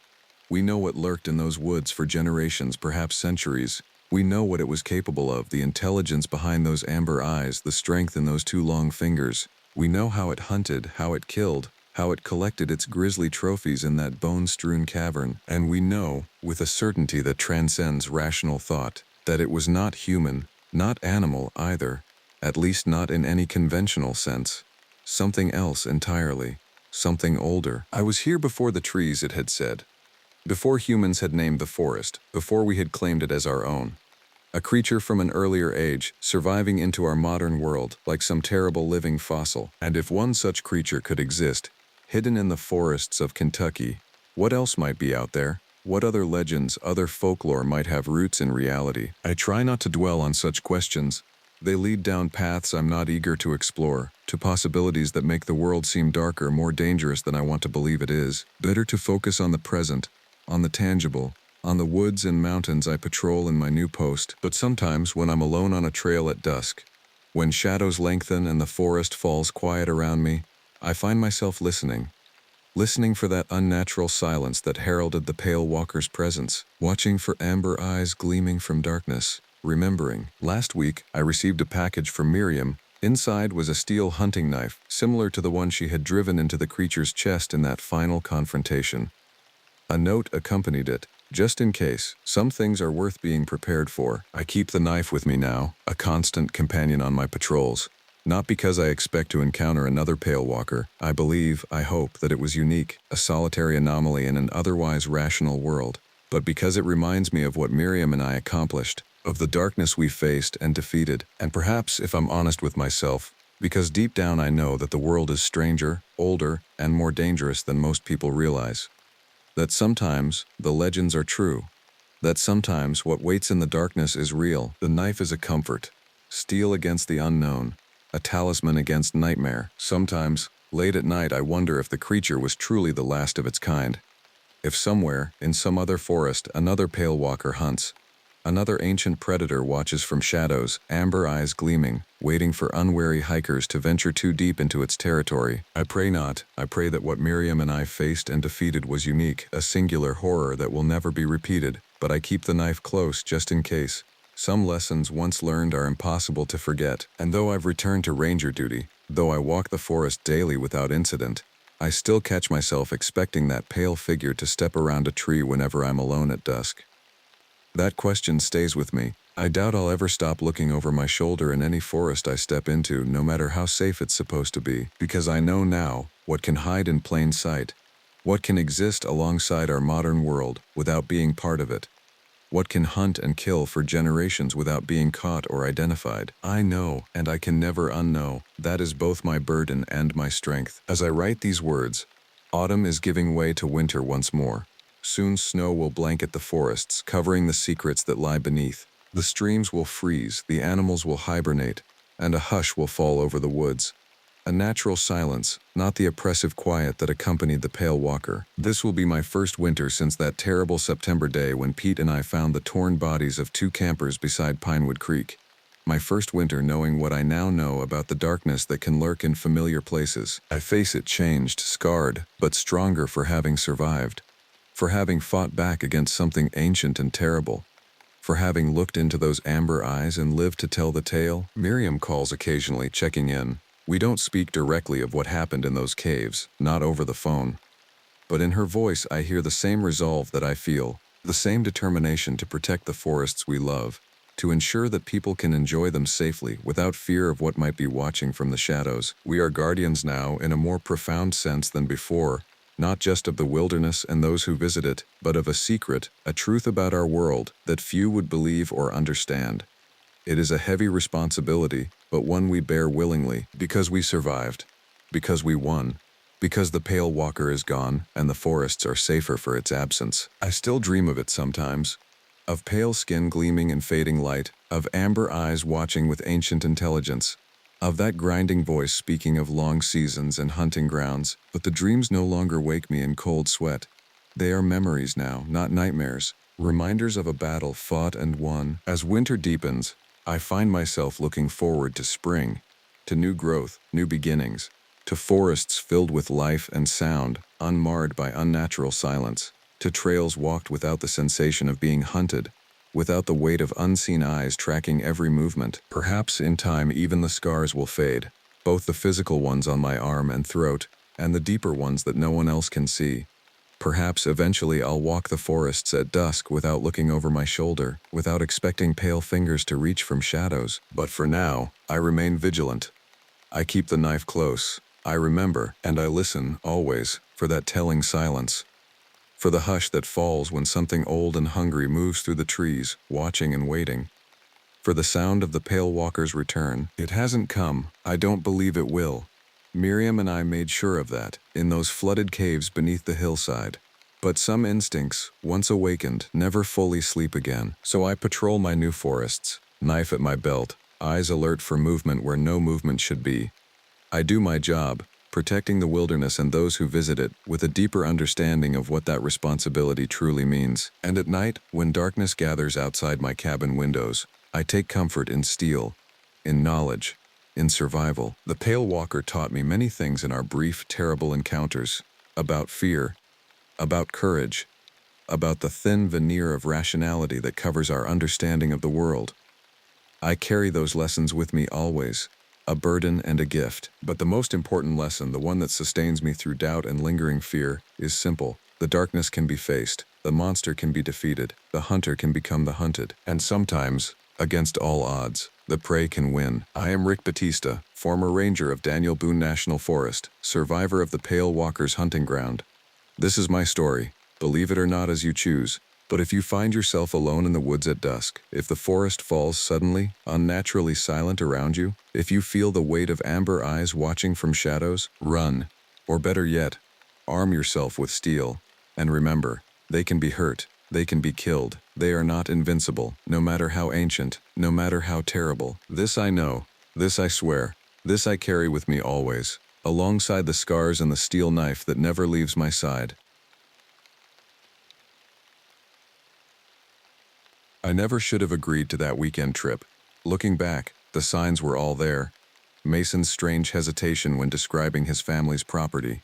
The way his eyes would drift toward the wilderness with something like dread whenever we discussed it. But I was too caught up in my own restlessness to notice, too eager for a break from my monotonous routine in Missoula to question his sudden invitation. "Just a weekend, Alex," Mason had said, leaning against the counter of the coffee shop where we'd met that Wednesday afternoon. The cabin's rustic, but there's something about being up there that clears your head. No distractions, no noise. Just you and the mountains. I'd known Mason for 3 years by then. We'd met at a local climbing gym, an unlikely friendship between two opposites. Mason was built like a lumberjack, broad shoulders, calloused hands, and a thick beard that made him look like he belonged in the wilderness. He spent more time at his family's remote property than at his apartment in town, hunting his own food and living off the land whenever possible. Me? I was the indoor type. Give me a comfortable chair at a coffee shop and a good book and I was content. Not that I couldn't handle myself outdoors. I'd grown up camping with my family and knew the basics, but I preferred modern comforts to primitive survival. How remote are we talking? I'd asked, already mentally cataloging what I would need to pack. Off-grid, Mason replied, a strange intensity in his eyes. No cell service, no electricity, just a wood stove for heat and cooking. My great-grandparents left the land to our family back in the 1920s, close to 200 acres of untouched forest near the Idaho border. Something flickered in his expression then, a shadow of uncertainty that should have warned me. But Friday morning arrived, and there I was, tossing my overstuffed backpack into the bed of Mason's ancient Ford pickup, ready for what I thought would be a peaceful retreat into nature. The drive took nearly 6 hours, the last stretch on winding mountain roads that seemed to narrow with each passing mile. I watched through the passenger window as civilization gradually disappeared, replaced by dense forests of pine and fir that pressed close to the road. The mountains loomed around us, their peaks vanishing into low-hanging clouds. Not much farther now, Mason said, breaking a silence that had stretched for almost an hour. I nodded, trying to ignore the growing unease in my stomach. The further we drove from town, the more isolated I felt, as if we were passing through a boundary into somewhere else entirely. I checked my phone. No service, as expected. Your family's been out here a long time, I said, trying to make conversation. Anyone else have cabins around here? Mason shook his head, his knuckles white on the steering wheel. Used to be a few families scattered around, but most left after the lumber mill shut down in the 60s. Now it's just government land and a few old properties like ours. Must get lonely, I observed. Mason's response was quick, almost defensive. I like the solitude. The truck lurched as he turned onto what could barely be called a road. Little more than a dirt track overgrown with vegetation that scraped against the undercarriage. Tree branches clawed at the windows and twice Mason had to stop to move fallen logs that blocked our path. No one's been up here in a while, I commented, eyeing a particularly aggressive branch that whipped across the windshield. I haven't been back since early winter, Mason admitted. The snowpack was heavy this year. Roads only been passable for a few weeks. Another warning I should have heeded. Instead, I watched the GPS on Mason's dashboard until even that lost signal, leaving us truly disconnected from the world. After what felt like an eternity of bouncing over ruts and rocks, the trees parted to reveal a small clearing. In the center stood what Mason had generously called a cabin. To my city-dwelling eyes, it looked more like a shack, a single-story structure built of rough-hewn logs, with a sloping roof and a small porch out front. A thin spiral of smoke rose from a stone chimney, dissipating into the afternoon sky. Smoke? I asked, confused. I thought you said no one's been here. Mason frowned, his brow furrowing. I did. That's strange. He parked the truck and sat for a moment, staring at the cabin. Stay here, let me check it out. Before I could protest, he was out of the truck, moving toward the cabin with a caution that set my nerves on edge. I watched as he approached the door, pausing to peer through a grimy window before cautiously pushing it open. After a long moment, he emerged and waved me over. False alarm, he called. Looks like the Forest Service was through here. They sometimes check the old properties. His voice was light, but something in his posture remained tense, vigilant. I grabbed my pack and approached the cabin, taking in my surroundings. The clearing was maybe 50 yards across, ringed by towering pines whose branches swayed in the afternoon breeze.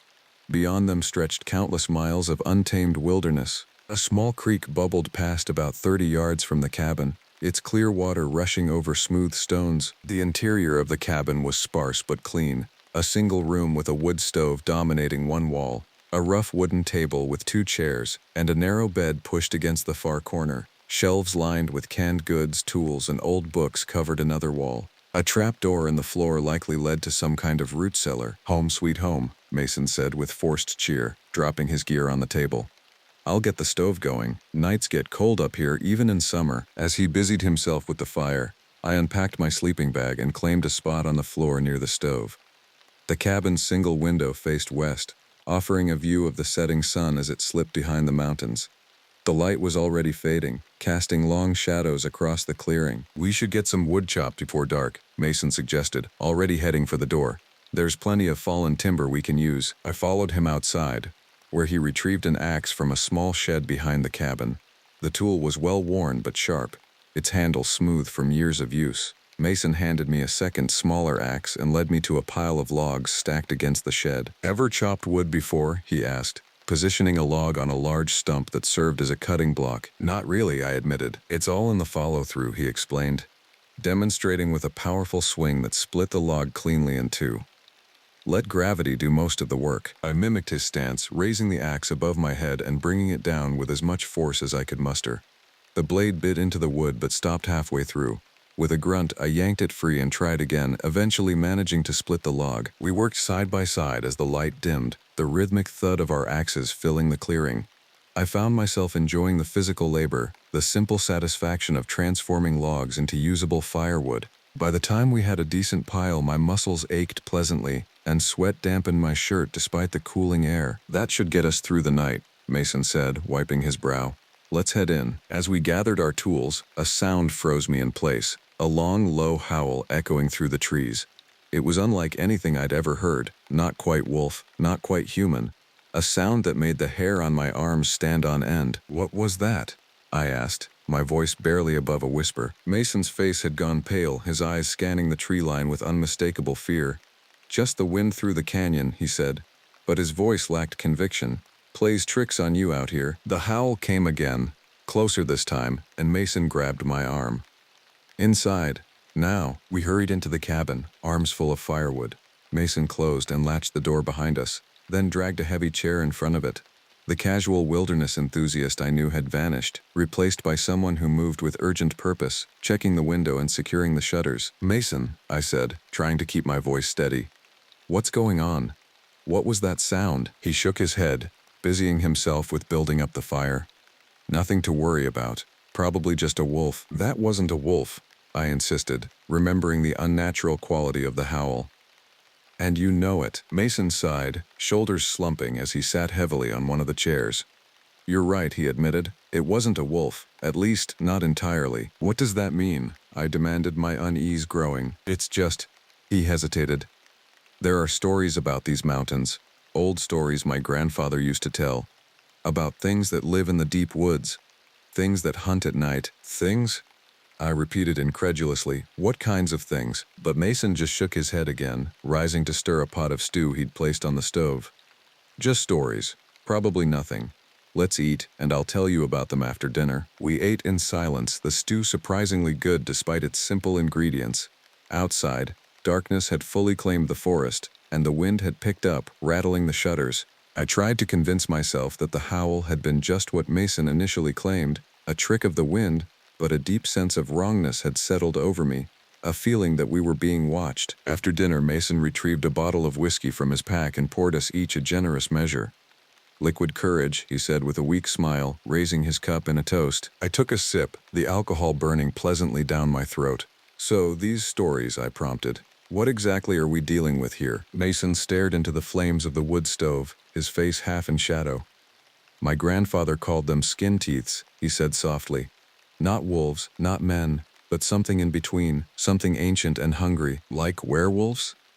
I scoffed, trying to mask my growing fear with skepticism. "No," Mason replied, his expression deadly serious. "Not like the movies. These are different.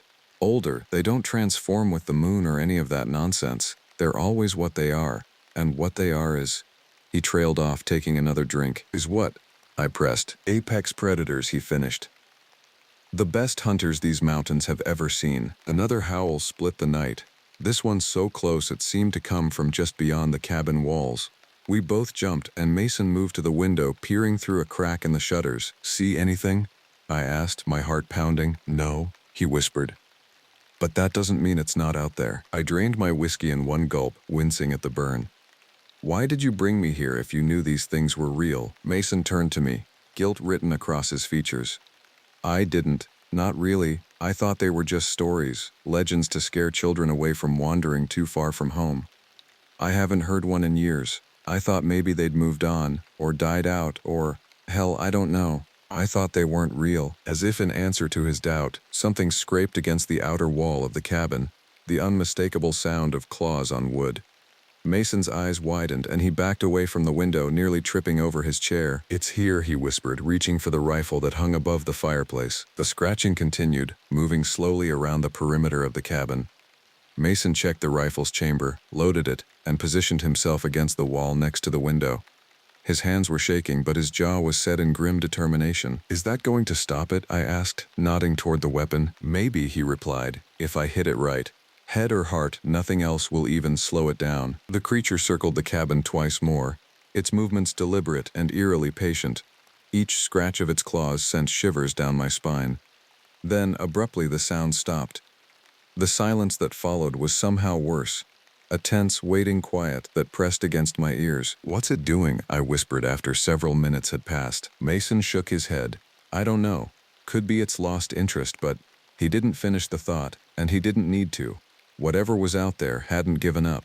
It was planning something. We waited in that suffocating silence for what felt like hours, though my watch told me only 30 minutes had passed. The fire in the stove had died down to embers, casting the cabin in dim orange light. Neither of us moved to add more wood, unwilling to make unnecessary noise. Then, from outside, a snap of twigs, the rustle of underbrush.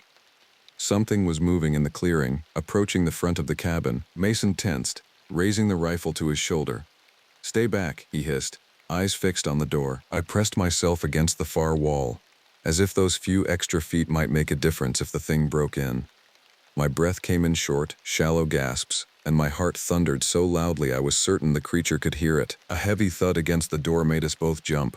Not a scratch this time, a deliberate impact as if testing the barrier's strength. The door shuddered in its frame but held firm. Another impact, harder this time. The wood creaked ominously. "Mason," I whispered urgently. "What do we do if it gets in?" He swallowed hard, adjusting his grip on the rifle. "Fight or die." The third impact sent splinters flying from the doorframe. One more like that, and the latch would give way. Mason aimed at the door, finger on the trigger, ready to fire the moment it opened. But the fourth impact never came. Instead, there was a soft sound, almost a chuckle, if such an inhuman thing could laugh, and then the unmistakable sound of retreating footsteps. We remained frozen, waiting for some trick, some new attack. Minutes passed, and gradually the tension in Mason's shoulders eased, though he didn't lower the rifle. "Is it gone?" I asked. "I don't know," he admitted. "Maybe it's just waiting for us to let our guard down." We maintained our vigil through the night, taking turns to watch while the other dozed fitfully. I dreamed of glowing eyes and elongated claws, of being chased through endless forest by something that wore both human and animal aspects in horrifying combination. Dawn broke with painful slowness, thin gray light filtering through the cracks in the shutters. No further sounds had come from outside since the creature's apparent departure. Mason finally lowered the rifle, his eyes red-rimmed from exhaustion. "We need to leave," he said, voice rough from hours of silence. "As soon as possible." I nodded, already gathering my meager belongings. "Will it be safe in daylight?" "Safer," Mason corrected. "Not safe. The stories say they prefer to hunt at night, but that doesn't mean they won't attack during the day if given reason." We worked quickly, packing our gear and preparing to leave. Mason insisted we eat something first. Cold beans from a can and stale bread, arguing that we needed the energy. I forced the food down despite my churning stomach, knowing he was right. When we were ready, Mason cautiously opened the shutters and peered outside. The clearing was empty, bathed in the pale light of early morning. Birds sang in the trees and a gentle breeze stirred the grass, a scene so peaceful it was hard to believe the terror of the previous night. "Looks clear," Mason said, though he didn't sound convinced. "I'll go first, check the perimeter. You watch from the window, and if I signal all clear, bring our gear to the truck." I nodded, taking his place at the window as he cautiously unbarricaded the door. Rifle in hand, Mason stepped onto the porch, scanning the tree line with practiced eyes. He descended the steps and moved slowly around the cabin, disappearing from my view for heart-stopping moments before reappearing on the other side. Finally, he returned to the front and gave me a thumbs up. I gathered our packs and joined him outside, my skin prickling with the sensation of being watched despite the apparent emptiness of the clearing. "Let's move," Mason said, taking his pack from me and heading toward the truck. We had barely taken 10 steps when a low growl froze us in place. It came from the edge of the trees to our right, a sound that vibrated through the ground and into my bones. Slowly, Mason raised his rifle, and I turned to face the source of the growl. At first, I saw nothing, just shadows beneath the dense canopy of pines. Then movement caught my eye, a ripple of darkness separating itself from the gloom. What emerged made my blood run cold. The creature stood at least 8 feet tall, its massive frame covered in coarse gray-brown fur. Its limbs were disproportionately long, ending in hand-like paws with curved claws that could tear through flesh and bone with terrifying ease. But it was the face that struck true horror into my heart, a grotesque amalgamation of wolf and human features, with a elongated muzzle filled with jagged teeth and eyes that gleamed with unmistakable intelligence. "Don't move," Mason whispered, his rifle trained on the beast. "Don't run. Whatever you do, don't run." The creature regarded us with those unsettling eyes, its head tilted in an almost curious manner. It sniffed the air, nostrils flaring, then took a step forward, its movement unnaturally fluid for something so large. Mason's finger tightened on the trigger. "Easy," he murmured. Whether to me or the creature, I couldn't tell. Another step. The beast was now fully in the clearing, sunlight illuminating its horrific form in merciless detail. Its fur was matted with what looked like dried blood, and scars crisscrossed its massive chest, evidence of past encounters with hunters or rival predators. "Mason," I whispered, my voice barely audible. "What do we do?" Before he could answer, the creature suddenly lunged, not at us, but at a fallen log a few yards away. Its enormous claws tore into the rotting wood, sending splinters flying in all directions as it ripped the log to pieces. The display of raw power was unmistakable, a warning of what awaited us if we provoked it. The creature finished its demonstration and turned its attention back to us, letting out another rumbling growl that seemed to reverberate through my chest. "It's playing with us," Mason hissed, "showing us what it can do." As if confirming his assessment, the beast rose to its full height, towering over us like some nightmare made flesh. It opened its jaws and released a howl that shattered the morning's stillness, a sound of primeval hunger that stripped away any illusion of safety. "Run!" Mason suddenly shouted, shoving me toward the cabin. "Now!" He fired the rifle, the shot deafeningly loud in the clearing. The creature jerked as the bullet struck its shoulder, but rather than falling, it roared in rage and charged. We sprinted for the cabin, adrenaline propelling us forward. I could hear the beast behind us, its heavy footfalls shaking the ground. Mason fired again over his shoulder, not bothering to aim properly. The shot went wide, but it bought us precious seconds. I reached the cabin first, yanking open the door and diving inside. Mason was right behind me, slamming the door shut just as the creature crashed against it with bone-jarring force. The impact sent Mason sprawling, the rifle clattering across the floor. "The chair!" he yelled, scrambling to his feet. "Block the door!" I grabbed the heavy wooden chair and wedged it under the doorknob as the creature slammed into the door again, the wood splintering around the hinges. Mason retrieved the rifle and fired through the door, the bullet punching through the weathered planks. A howl of pain told us he'd hit his mark, but it only seemed to enrage the beast further. Claws tore at the door, ripping away chunks of wood. Through the growing gaps, I caught glimpses of matted fur and glinting teeth. "The window!" Mason shouted, already moving toward it. "It's our only chance." He used the butt of the rifle to smash the glass, clearing the jagged shards from the frame. "You first." I hesitated, looking back at the disintegrating door. "What about you?" "I'll be right behind you," he promised, raising the rifle to fire another shot at the increasingly exposed creature. I clambered onto the bed and squeezed through the narrow window, dropping to the ground outside with a painful jolt. Mason's rifle cracked once more, followed by a click that told me he was out of ammunition. "Mason!" I called desperately. His face appeared at the window, streaked with sweat and grime. "Run for the trees," he shouted, already forcing his broader shoulders through the opening. Head downhill toward the road. Behind him I saw the door finally give way, the creature's massive form filling the doorway. Mason pushed himself the rest of the way through the window just as claws swiped at where he had been moments before. He landed heavily beside me, grabbing my arm and pulling me toward the forest on the opposite side of the clearing from where the creature had first emerged. "Don't look back," he ordered, but I couldn't help myself. The beast was already charging around the cabin, moving with impossible speed for something so large.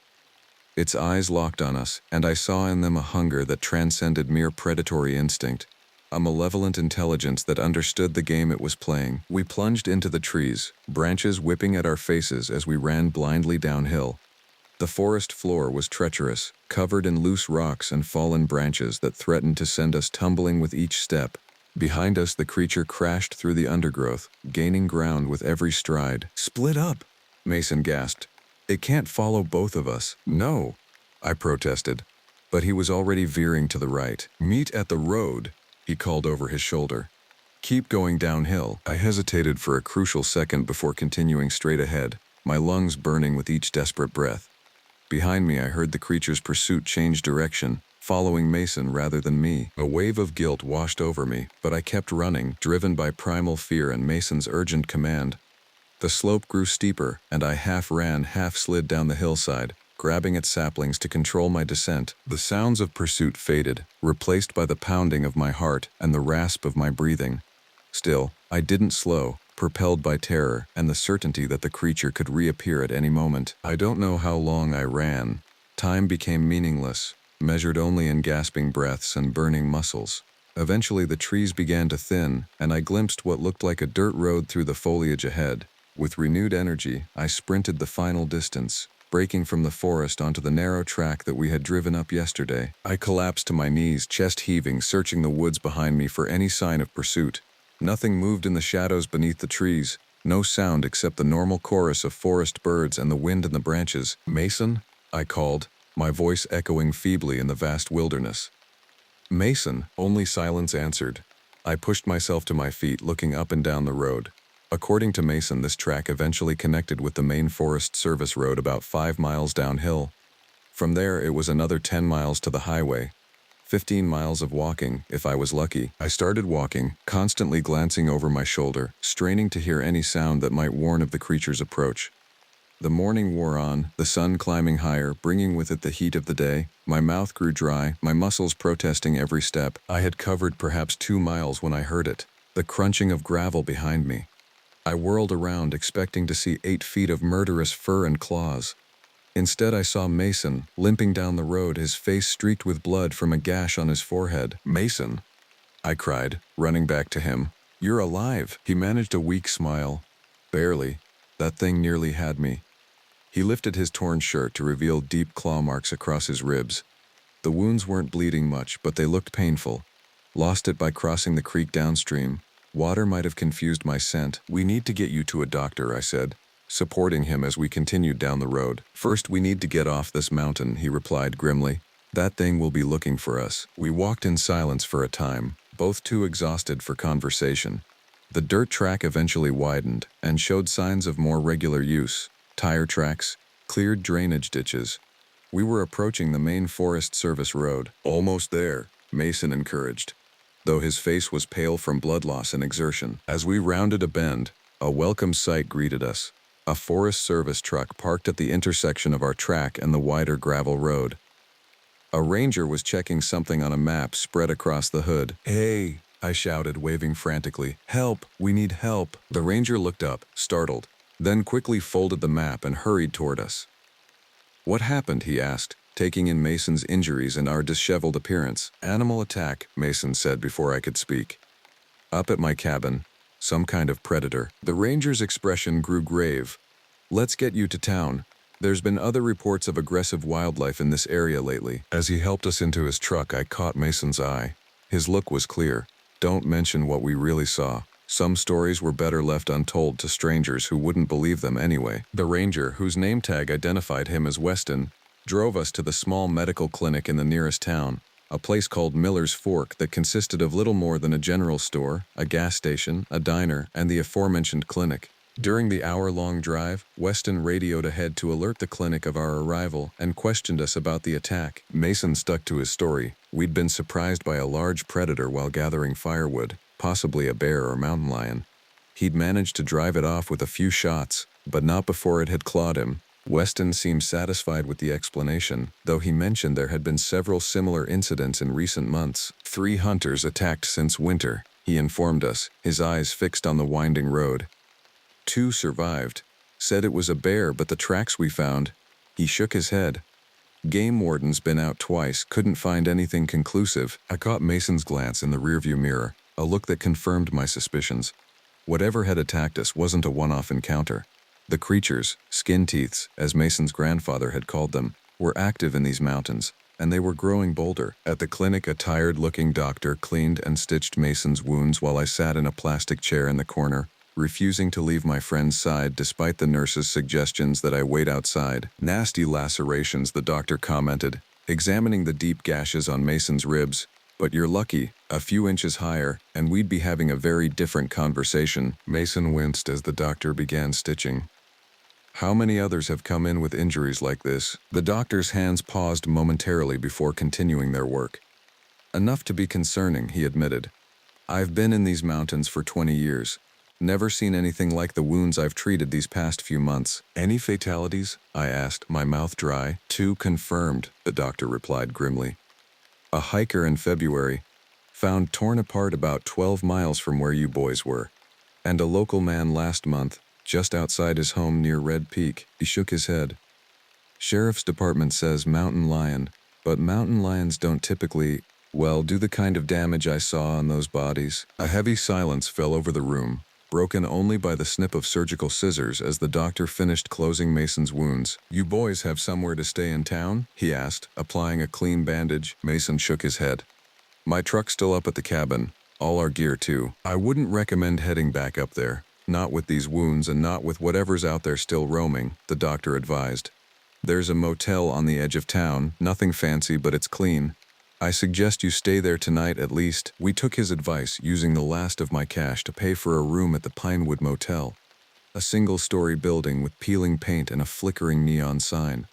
The room was basic but clean, with 2 narrow beds and a small bathroom. Mason collapsed onto one of the beds, exhaustion and pain medication pulling him quickly into sleep. I sat by the window, staring out at the darkening sky, my mind replaying the events of the past 24 hours in vivid detail. The creature's impossible size, the intelligence in its eyes, the way it had toyed with us before attacking, none of it matched any animal I knew. Even calling it an animal felt wrong, somehow. It was something else entirely, something that shouldn't exist in our rational modern world. As night fell completely, I closed the curtains and locked the door, checking it twice before allowing myself to stretch out on the unoccupied bed. Despite my exhaustion, sleep eluded me for hours, my mind continuing to race with questions and theories about what we had encountered. When I finally did drift off, my dreams were filled with glowing eyes and the sound of claws on wood, pursuing me through endless forest where every shadow concealed something hungry and patient. I awoke to bright sunlight streaming through a gap in the curtains and the sound of Mason on the phone. He was speaking quietly, but I could make out enough to understand he was arranging for someone to retrieve his truck from the cabin. "No, I can't go myself," he was saying. "Doctor's orders, yeah, keys are hidden under the back bumper. Thanks, Ben. I owe you one." He ended the call and noticed I was awake. "Morning," he said, looking marginally better than he had the previous day. "Ben's going to bring my truck down. Should be here by this afternoon." "Is that safe?" I asked, sitting up. "Sending someone else up there?" Mason sighed, lowering himself carefully onto the edge of his bed. "I told him to go during full daylight and not to stick around. Besides, what choice do we have?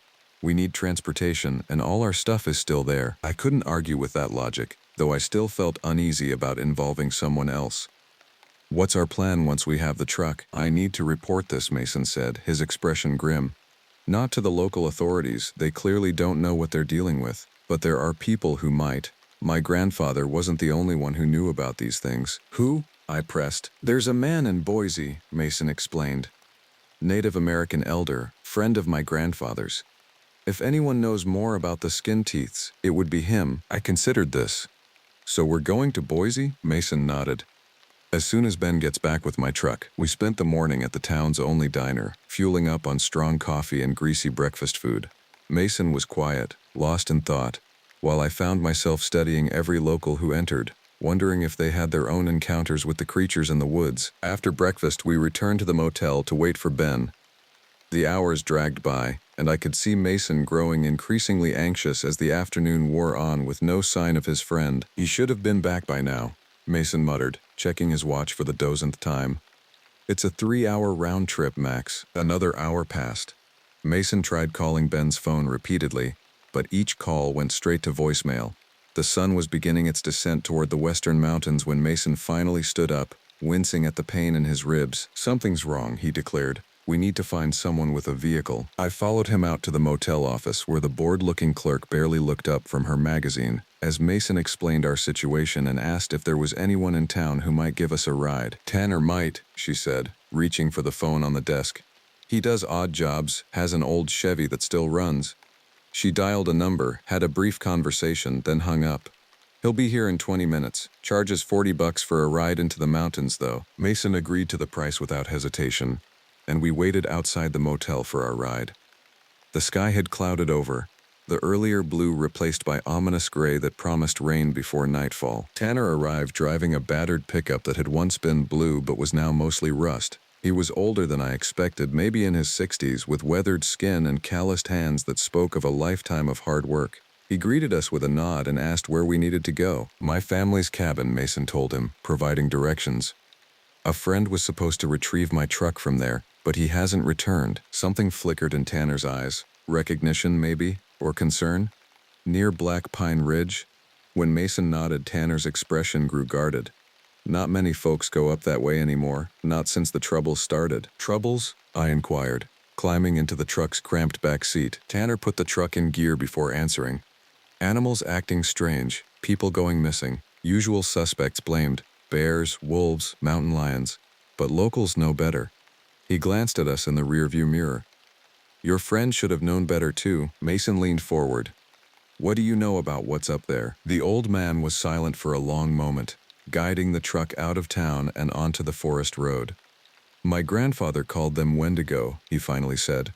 Old stories, spirit of hunger never satisfied, takes the form of something between man and beast. I felt a chill run down my spine, remembering Mason's description of skin teeths. Different name, same horror. You've seen them? Mason asked quietly. Once, Tanner confirmed, his knuckles white on the steering wheel. 20 years ago. Logging crew I was with. Thing took 2 men before we even knew what was happening. Company called it a bear attack, closed the operation. But I saw it. We all did. And nobody reported what really happened? I asked incredulously. Tanner laughed, a harsh, humorless sound. To who? Forest Service? Police? Would you have believed it if someone told you before you saw it yourself? He had a point. Even now, part of me wanted to rationalize what we'd seen. A mutated wolf, perhaps, or some undiscovered species. Anything but the reality of what had stalked us through those ancient woods. The drive seemed longer this time, the forest pressing closer to the road, branches reaching like grasping fingers. Rain began to fall, light at first, then heavier, drumming on the roof of the truck, and reducing visibility to mere yards ahead. Not ideal conditions, Tanner commented as he slowed to navigate a particularly rough section of road. Be dark in a couple hours, too. Mason checked his watch. We should have time to find Ben and get back before nightfall. And if your friend isn't at the cabin? Tanner asked. The question hung in the air, unanswered. We all knew what it likely meant if Ben wasn't there. The truck labored up the final incline before Mason's family property, the engine protesting as Tanner urged it forward. Through the rain-streaked windshield, I could make out the clearing ahead and the dark shape of the cabin. There's Ben's truck, Mason said, pointing to a newer model Ford parked beside his own vehicle. Relief flooded his voice. He must still be inside. Tanner pulled up next to the other trucks and cut the engine but made no move to exit the vehicle. Something ain't right, he muttered, staring at the cabin. I followed his gaze and noticed what had caught his attention. The cabin door stood wide open, swinging slightly in the wind. Even from here, I could see splintered wood where it had been damaged during our escape. Ben, Mason called, opening his door despite Tanner's warning hand on his arm. Ben, you in there? Only the patter of rain answered him. Mason stepped out into the downpour, moving cautiously toward the cabin. I made to follow, but Tanner grabbed my wrist. Let him go first, the old man advised, his voice tight with tension, and be ready to move fast if needed. We watched as Mason approached the cabin, calling his friend's name again. He paused at the doorway, peering inside, then suddenly stiffened. Oh God, he said, loud enough for us to hear even through the rain. Alex, Tanner, stay back. Ignoring Tanner's grip, I pushed open the door and ran to join Mason, my shoes slipping on the muddy ground. I reached the cabin porch and looked past Mason into the dim interior, and immediately wished I hadn't. The cabin had been destroyed from within. Furniture lay shattered, the wood stove overturned, shelves torn from walls. But worst of all was the blood. Dark stains splashed across the floor and walls in violent patterns that told a story of desperate struggle. Ben, Mason whispered, stepping cautiously into the wreckage. Ben! A low moan came from the far corner of the cabin behind the overturned bed. Mason rushed toward the sound, moving the heavy frame with strength born of desperation. Ben lay curled in the corner, his clothes torn and soaked with blood. Deep gases ran across his chest and abdomen, and one arm hung at an unnatural angle, clearly broken. His face was ashen, his breathing shallow. Jesus, Mason breathed, kneeling beside his friend. Ben, can you hear me? Ben's eyes fluttered open, unfocused at first, then widening with terror when he recognized Mason. It came back, he gasped, clutching at Mason's shirt with his uninjured hand. It was waiting, watching the cabin. We need to get him out of here, I said, already moving to help lift the injured man. Wait, Tanner called from the doorway, his voice sharp with alarm. Listen, we froze, and in the relative silence I could hear what had caught Tanner's attention. The soft, deliberate sound of something large moving around the clearing outside. Not the random noises of wind and rain, but purposeful movement. It's still here, Ben whispered, his voice breaking with fear. It never left. Mason's face hardened with determination. We need to get to the trucks. Now. Together we lifted Ben as gently as possible, supporting him between us as we moved toward the door.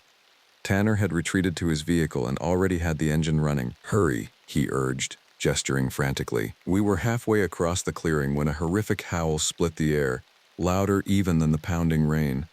From the trees to our left emerged the nightmare creature from the previous day, the skin teeth, the Wendigo, whatever name best fit this abomination of nature. But it wasn't alone. A second creature, slightly smaller but no less terrifying, stepped from the forest on the opposite side of the clearing, and then a third, materializing like a shadow from behind Tanner's truck. They're hunting in a pack, Mason realized, his voice hollow with desperation. We were surrounded, caught in the open with nowhere to run. Ben moaned in pain and terror, nearly a dead weight between us now. Tanner gunned his engine, spinning the truck around to face the nearest creature, but before he could do more, the beast lunged. It hit the side of the truck with enough force to rock the vehicle on its wheels. Glass shattered as massive claws ripped through the driver's side window. Tanner's scream was cut brutally short, and then the truck was moving, dragged sideways by the creature's impossible strength, Tanner's body visible through the windshield as he was pulled into the waiting jaws. The cabin, I shouted, already turning back. It's our only chance. We half-dragged, half-carried Ben back to the relative shelter of the damaged structure, Mason pushing the broken door shut behind us. It wouldn't hold against a determined attack, but it was better than nothing. Help me with this, Mason ordered, already moving to shove the overturned wood stove against the door. Together we managed to barricade the entrance with what remained of the furniture. Ben lay where we'd placed him on the floor, his breathing increasingly labored. They won't stop, he whispered. Not until they have us all. Outside, the creatures circled the cabin, occasionally testing the walls and windows with powerful blows that made the entire structure shudder. They were toying with us again, I realized, savoring our fear, drawing out the hunt. There has to be another way out, I insisted, searching the cabin for any escape route. Mason, your family built this place. Is there anything? A cellar? A trapdoor? Anything? Mason's eyes widened. The root cellar. It connects to an old mining tunnel my grandfather showed me when I was a kid. He moved to the center of the cabin, pushing aside debris to reveal the trapdoor I'd noticed on our arrival. It might lead far enough away to give us a chance. Hope flared briefly, only to be extinguished when one of the creatures slammed into the cabin wall with enough force to crack the logs. A clawed hand punched through the damaged wood, ripping away a section of wall large enough for the monster to begin forcing its way through. Go! Mason shouted, grabbing his pack and helping Ben toward the trapdoor. I'll hold them off. With what? I demanded, even as I pulled the heavy trapdoor open. Mason reached behind a fallen shelf and retrieved a red metal can, gasoline for the generator. With this, and these. He produced a book of matches from his pocket. The realization of what he intended hit me like a physical blow. Mason, no. You'll never make it out. Neither will any of us if they get through before you're safely in the tunnel, he replied, his voice steady despite the fear in his eyes. Get Ben out. Find the elder in Boise. Tell him what happened here. The creature had widened the hole in the wall enough to force its head and one shoulder through, jaws snapping at the air as it struggled to reach us. Its companions were attacking other sections of the cabin, the whole structure groaning under the assault. Mason, I began, but he cut me off. Go, he roared, already unscrewing the cap on the gasoline can. Now, I helped Ben down the ladder into the darkened cellar below, my heart breaking with each rung we descended. From above came the sound of liquid splashing, followed by Mason's voice, steady and defiant, challenging the creatures in their own language. A howl of pure human rage. The last thing I saw before closing the trapdoor was Mason, standing amid the ruins of his family's cabin, match raised, surrounded by spreading pools of gasoline and the encroaching forms of nightmare-made flesh. The underground darkness swallowed us just as a whoosh of flame ignited above, followed by inhuman shrieks of fury and pain.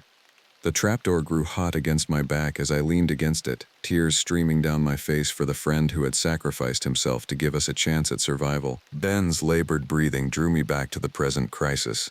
Using the flashlight on my phone, I surveyed our surroundings. A small root cellar with earthen walls and a narrow tunnel leading away into darkness. "Can you walk?" I asked Ben, who nodded weakly. "I'll try," he gasped. "But Alex, Mason..." "I know," I said, my voice breaking. "I know, but we have to move. We have to make his sacrifice mean something." Supporting Ben as best I could, I led us into the tunnel, away from the inferno that had once been Mason's cabin, away from the monsters that had claimed our friend. The passage was low and narrow, forcing us to stoop as we moved deeper into the mountain. Above us, muffled by earth and stone, came the continuous howls of the creatures, sounds of rage, hunger, and the promise of relentless pursuit. The tunnel stretched before us, a narrow path carved through living rock. My phone's flashlight created a weak bubble of illumination that barely penetrated the oppressive darkness. Every few steps, I glanced back at the way we had come, expecting to see glowing eyes or the silhouettes of our pursuers. Ben stumbled beside me, each labored breath a reminder of how precarious our situation remained. His wounds continued to seep blood, leaving a trail that I knew would only make it easier for the creatures to follow once they decided to pursue us. "How far does this tunnel go?" I asked, hoping to distract him from the pain. "Don't know," Ben gasped. Mason mentioned old mining operation, early 1900s. We continued in silence after that, conserving our strength for the journey. The tunnel occasionally branched, forcing me to make blind choices about which path to follow. I tried to maintain a consistent direction, away from the cabin, downhill whenever possible, toward what I hoped would eventually be safety. After what felt like hours but was probably less than one, the narrow passage widened into a larger chamber. The ceiling rose high enough that we could stand upright, and the remains of timber supports suggested this had once been a proper mining operation. "Need to rest," Ben whispered, his face gray with pain and blood loss. I helped him sit against one wall, then checked his wounds as best I could in the dim light. The gashes were deep, and several showed signs of infection already. Red, inflamed edges and an unnatural heat radiating from the damaged tissues. "We need to get you to a doctor," I said, knowing how inadequate the statement was. We were miles from civilization, trapped underground with monsters potentially on our trail. Ben managed a weak smile. "Just need... catch my breath," I nodded, though I could see he was fading. Without medical attention soon he wouldn't survive, regardless of whether the creatures found us. A distant sound echoed through the tunnel, a scraping, followed by what might have been a low growl. I froze, straining to hear over the pounding of my own heart. "They're coming," Ben whispered, his eyes wide with renewed terror. I helped him to his feet, ignoring his groan of pain. "We need to keep moving." The chamber had 3 exits besides the one we had entered through. I chose the passage that seemed to slope downward most distinctly, hoping it would lead us toward the valley floor and eventually to a road or settlement. We had gone perhaps 100 yards when the sounds behind us grew louder. Definite movement now, the click of claws on stone, the low, rumbling breath of something large moving through confined space. "They're in the tunnels," I hissed, urging Ben to move faster despite his deteriorating condition. The passage narrowed again, forcing us to crouch and eventually to crawl. Ben's strength was failing rapidly, and I found myself practically dragging him forward. The sounds of pursuit grew louder, more urgent. The creatures had caught our scent and were closing the distance. Just as despair threatened to overwhelm me, the tunnel ahead lightened, and I felt a faint breeze on my face. An exit. With renewed determination, I pulled Ben toward the promise of freedom. The tunnel mouth appeared, a jagged opening partially concealed by brush and fallen rocks. Beyond it lay forest, the trees silvered by moonlight. "Almost there," I encouraged, though Ben was barely conscious now. Just a little further, we emerged from the earth into a small ravine, the steep sides rising a dozen feet above us on either side. The night air was cool and damp, carrying the scent of pine and recent rain. For a moment I simply stood breathing it in, grateful to be above ground again. The moment of relief was shattered by a howl from the tunnel behind us, so close it made me jump. There was no time to rest or plan.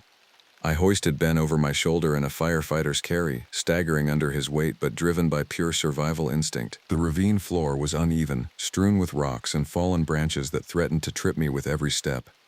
I followed its course downhill, knowing the geography of these mountains meant it would eventually join a larger creek or river valley. Behind us, the howl was answered by others, the pack communicating, coordinating the hunt. I tried not to think about what that meant, focusing instead on each step, each breath, each moment of continued survival. The ravine widened gradually, the sides becoming less steep. Eventually, it opened into a broader valley where a small stream gurgled over smooth stones. Moonlight filtered through the canopy above, creating patches of silver amid the darkness. Ben had stopped responding to my questions or encouragements. His breathing was shallow, his body limp. I knew I should stop and check his condition, but the sounds of pursuit drove me forward. The creatures were gaining on us, and our only hope lay in finding help or shelter before they caught up. I followed the stream, my steps splashing through the shallow water in hopes of confusing our scent trail. The forest around us was alive with normal night sounds, the hoot of an owl, the rustle of small creatures in the underbrush.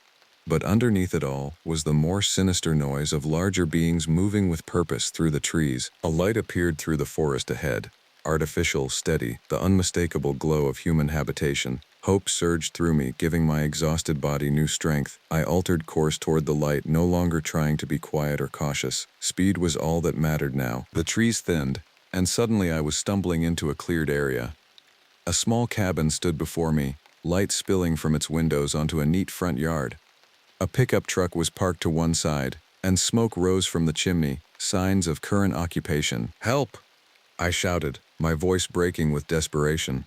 "Please help us." The cabin door flew open, and a figure appeared, silhouetted against the light from inside. A man raised what looked like a shotgun, pointing it in my direction. "Who's there?" he called, voice gruff with suspicion.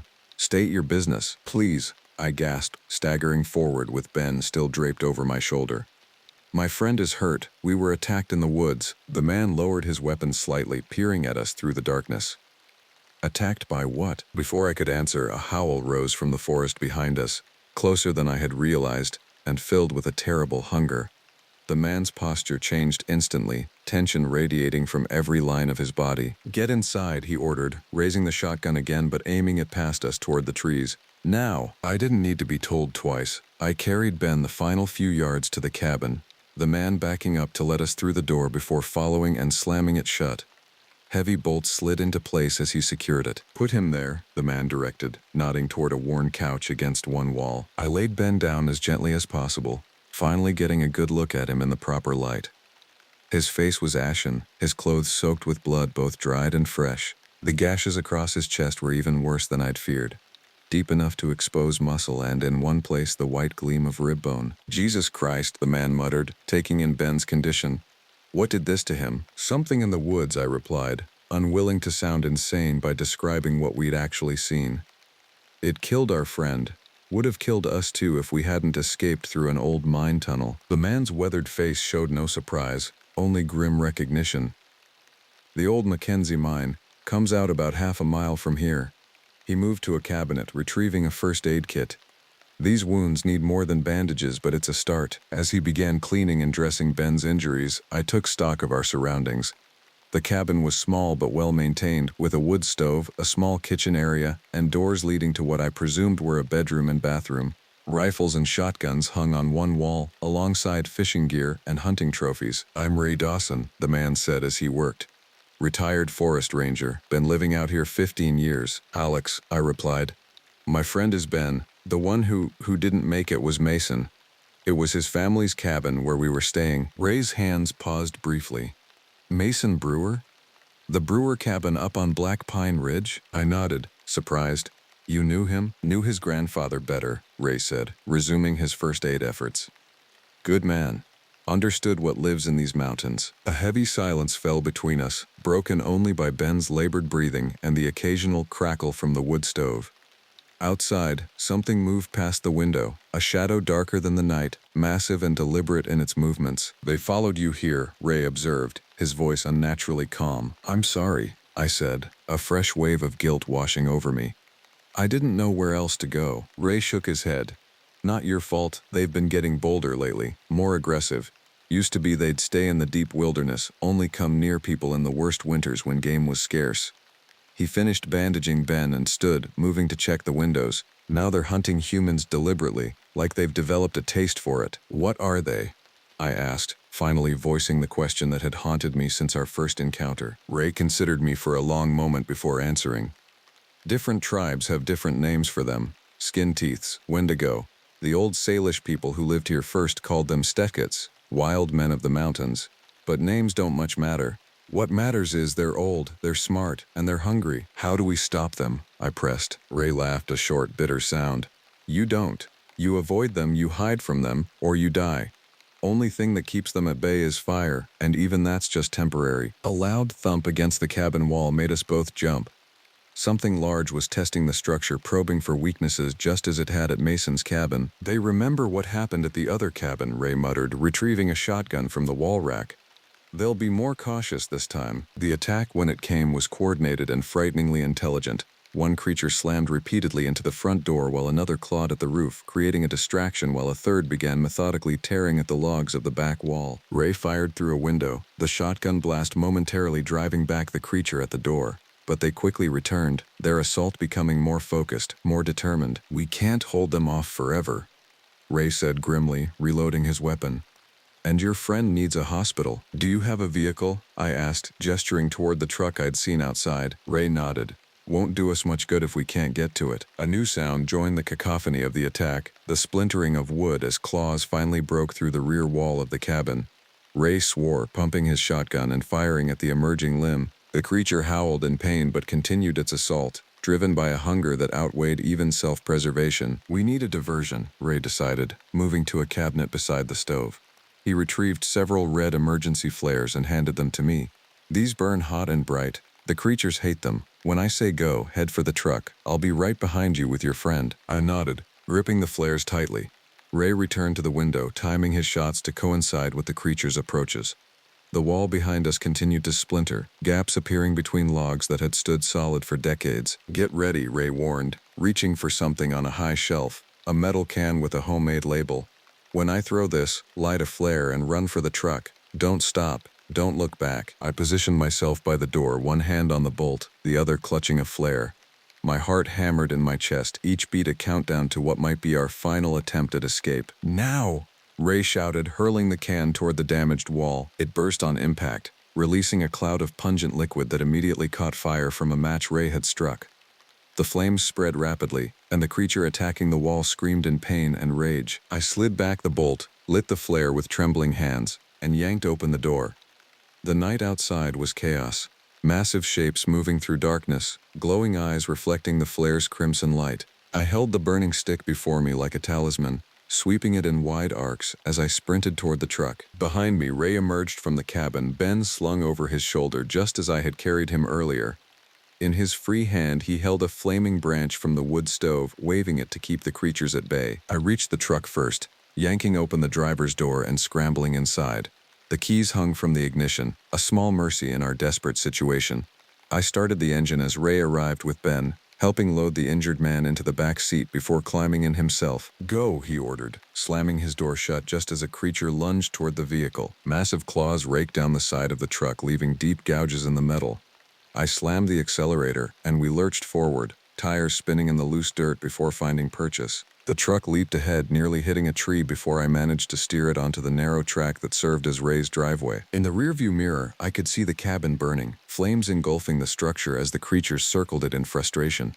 One broke away from the others, dropping to all fours as it began to pursue our vehicle. It's following us, I shouted over the roar of the engine. Ray twisted in his seat, looking back through the rear window.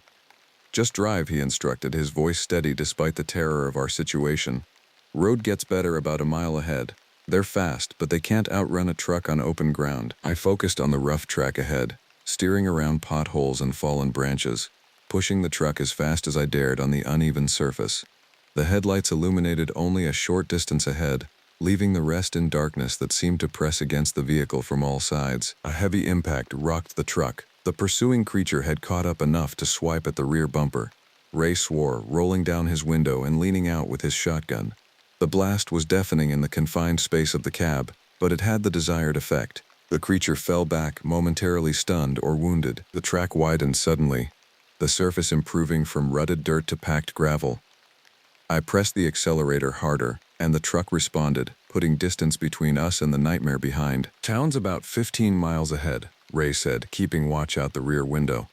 "Hospital's small, but they can stabilize your friend until he can be transferred somewhere with better facilities." I nodded, hands gripping the steering wheel so tightly my knuckles showed white. Ben made a weak sound from the back seat.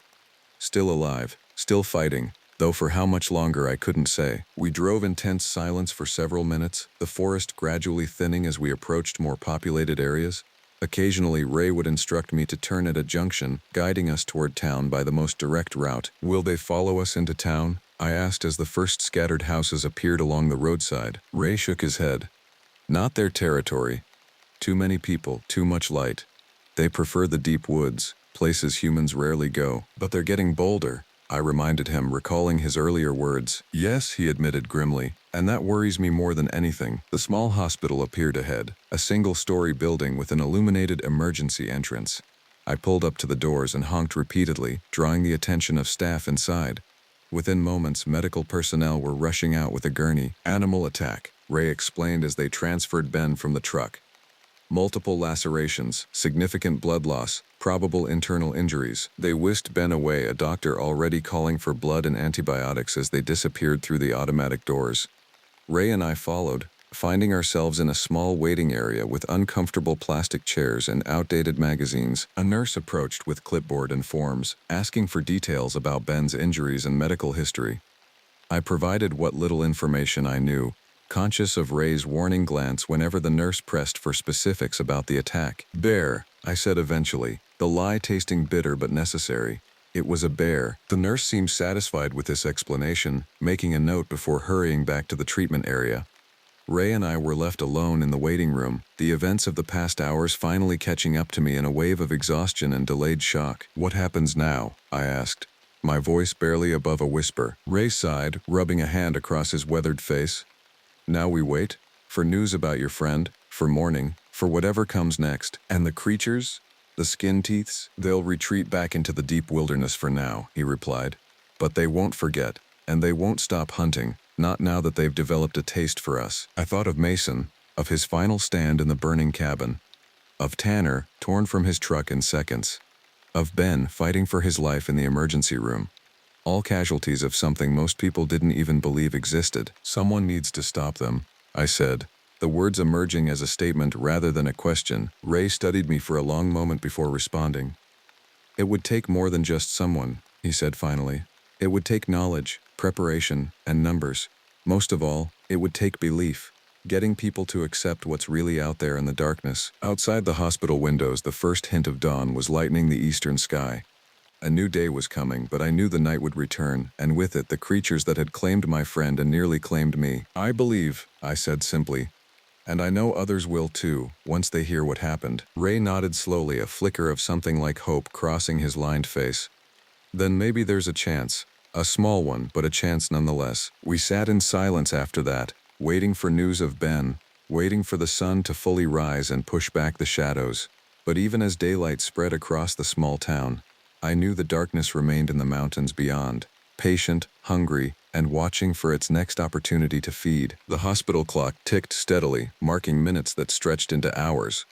Sunrise brought a shift change at the facility, fresh-faced staff replacing the night crew who had worked to stabilize Ben. At some point, a sympathetic nurse brought us coffee in paper cups, scalding hot and bitter, but welcome nonetheless. Just before 8, a doctor emerged from the treatment area, his surgical scrub stained with blood. Ray and I stood simultaneously, bracing for whatever news he brought. "Your friend is stable," the doctor began, fatigue evident in his voice. "We've closed the worst of the lacerations and given him blood transfusions, but he's going to need more extensive care than we can provide here. We're arranging to have him airlifted to Spokane as soon as the weather clears." Relief washed through me, momentarily weakening my knees. "He's going to make it?" The doctor's expression remained cautious. "He's young and strong, which helps. But those wounds, I've been practicing medicine in these mountains for 15 years.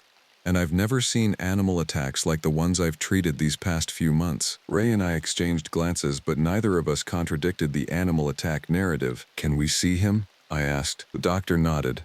Briefly. He's heavily sedated but conscious. We followed him through swinging doors into a small treatment room where Ben lay surrounded by monitors and IV stands. His chest was wrapped in thick bandages and his skin was unnaturally pale against the white hospital sheets. Despite the doctor's warning, his eyes were alert, finding us as we entered. "Alex," he rasped, his voice barely audible. "You made it." I moved to his bedside, careful not to disturb any of the equipment keeping him alive. We both did. "They're going to fly you to Spokane soon, to a bigger hospital." Ben's eyes moved to Ray, questioning. "Ray Dawson," I explained. "He helped us, saved us." Ben managed a weak nod of acknowledgement before his gaze returned to me. "Mason?" he asked, though I could tell from his expression that he already knew the answer. "He didn't make it," I confirmed gently. "He gave his life so we could escape." Ben closed his eyes briefly, grief passing across his features. When he looked at me again, there was a new intensity in his gaze. "What were those things, Alex? They weren't animals. They weren't—" "I know," I said, glancing at the doctor who was reviewing Ben's chart nearby. "We'll talk about it when you're stronger." Ben seemed to understand my reluctance to speak openly. He nodded slightly, then winced at the movement.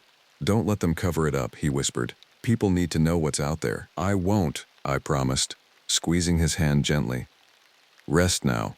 Focus on getting better." The doctor approached, checking Ben's vital signs. "That's enough for now," he said firmly. "He needs to conserve his strength for the transfer." We said our goodbyes, promising to visit Ben in Spokane once he was settled. As we left the treatment room, a commotion at the hospital's main entrance caught our attention. Two sheriff's deputies were speaking with the receptionist, their expressions serious. "They'll want statements," Ray murmured, watching the officers. "About what happened at my cabin, at the Brewer place." "What do we tell them?" I asked, feeling suddenly trapped. The truth would sound insane, but lies felt like a betrayal of Mason's sacrifice. Ray considered this. As much of the truth as they can handle. Animal attacks, multiple assailants.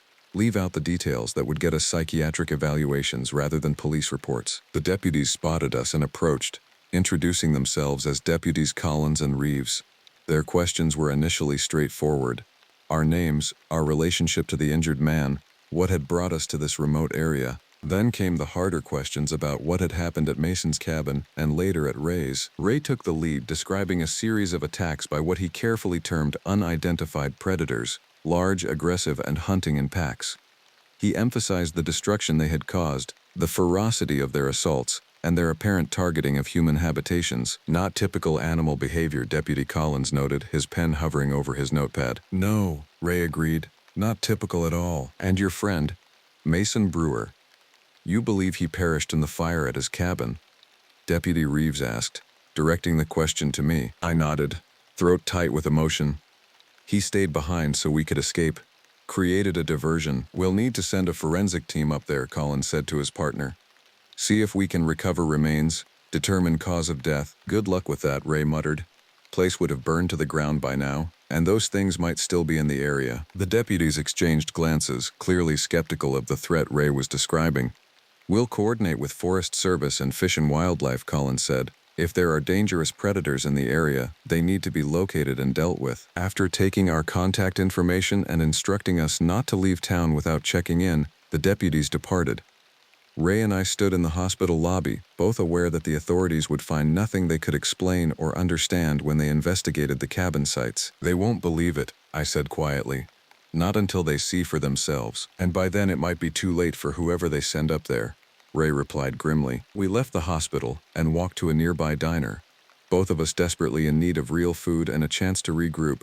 The small restaurant was busy with the breakfast crowd, locals starting their day with coffee and conversation, unaware of the horrors that lurked in the mountains surrounding their town. We claimed a booth in the corner, ordering coffee and the breakfast special without really looking at the menu. Ray seemed lost in thought, staring out the window at the mountains visible in the distance. "You mentioned someone in Boise," I said, recalling Mason's words before everything had gone so terribly wrong. "A Native American elder who might know more about these creatures." Ray nodded slowly. "Joseph Running Bear. He and Mason's grandfather were friends, studied the old stories together. If anyone knows how to fight these things, it would be Joseph." "Then that's where I need to go next," I decided. "To Boise, to find this man." Ray studied me across the table. You sure about that? You've survived 2 encounters with the skin teeths. Most people wouldn't tempt fate a third time. Mason died so we could escape and warn others, I replied, my resolve strengthening as I spoke. I owe it to him to follow through with that. Besides, I added grimly, these things are getting bolder, hunting humans deliberately. How long before they start coming down from the mountains into more populated areas? Our food arrived, momentarily pausing the conversation. I realized suddenly how ravenous I was, my body demanding fuel after the ordeal of the past 24 hours. We ate in silence for several minutes before Ray spoke again. If you're serious about this, you shouldn't go alone, he said, wiping his mouth with a napkin. I've dealt with these creatures before. Know their habits, their weaknesses, what few they have. I looked up in surprise. You'd come with me? Ray nodded, his weathered face set in determined lines. My cabin's gone, nothing left for me here now except memories. Besides, he added with a hint of a smile, someone's got to keep you from getting yourself killed. A weight lifted from my shoulders, the prospect of having an ally, someone who understood what we were facing and who believed me without question, was more reassuring than I could express. Thank you, I said simply. Ray waved away my gratitude. Don't thank me yet. We've got a long road ahead, and no guarantee of success at the end of it. We finished our meal and left the diner, stepping into the growing bustle of the small town beginning its day. The sunlight seemed to mock the darkness we had experienced, the ordinary activity of people going about their lives a stark contrast to the life-or-death struggle we had endured. Ray suggested we find a motel and get some rest before beginning the journey to Boise. My body readily agreed, exhaustion hitting me like a physical blow now that the immediate danger had passed. We checked into the same motel where Mason and I had stayed just days earlier, a lifetime ago it seemed. In the small generic room, I showered, watching dirt and dried blood swirl down the drain. Every muscle ached, and new bruises were blooming across my skin, souvenirs of our desperate flight through the forest. When I emerged, Ray was sitting on one of the beds, a battered journal open on his lap. What's that? I asked, toweling my hair dry. Notes, he replied, turning a page. Been keeping track of incidents over the years. Sightings, attacks, patterns. Thought it might help to review it before we meet with Joseph. I sat on the opposite bed, curiosity momentarily overcoming fatigue. And, what patterns have you found? Ray sighed, closing the journal. They're territorial, but their territory is expanding. Used to be they stayed in the deepest wilderness, only came near settlements during harsh winters when game was scarce. Now they're approaching cabins, homes on the outskirts of towns, and they're coordinating their attacks more effectively. Evolving, I suggested. Adapting, or remembering, Ray countered. The old stories say they were once more numerous, more aggressive, that they retreated into the high country only after humans became too many, too well armed. Maybe they're just returning to old ways. The thought sent a chill through me despite the warmth of the room. I lay back on the bed, staring at the ceiling. How do you fight something like that? Something that survived for centuries, adapting and evolving to become the perfect predator. Ray didn't answer immediately. When he did, his voice was heavy with the weight of knowledge accumulated over a lifetime in these mountains. You find its weakness. Everything that lives has one.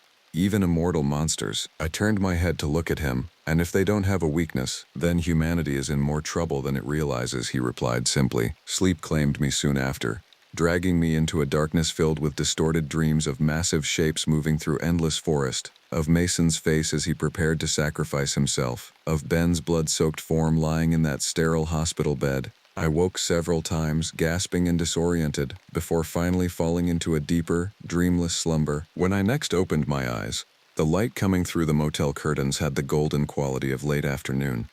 Ray was gone, but a note on the nightstand informed me he had gone to secure transportation and supplies for our journey to Boise. I dressed in clothes he had apparently purchased for me. Simple jeans and a flannel shirt that were close enough to my size to be comfortable. I ventured outside, blinking in the sunlight that seemed too bright, too normal after what we had experienced.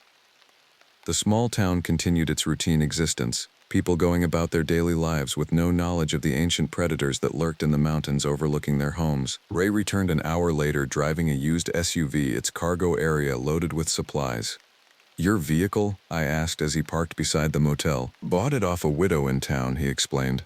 Her husband passed last winter, and she had no use for it. Gave me a fair price. You're really committed to this, I observed. Ray's expression hardened. Those things killed my friends, destroyed my home, and they're getting bolder.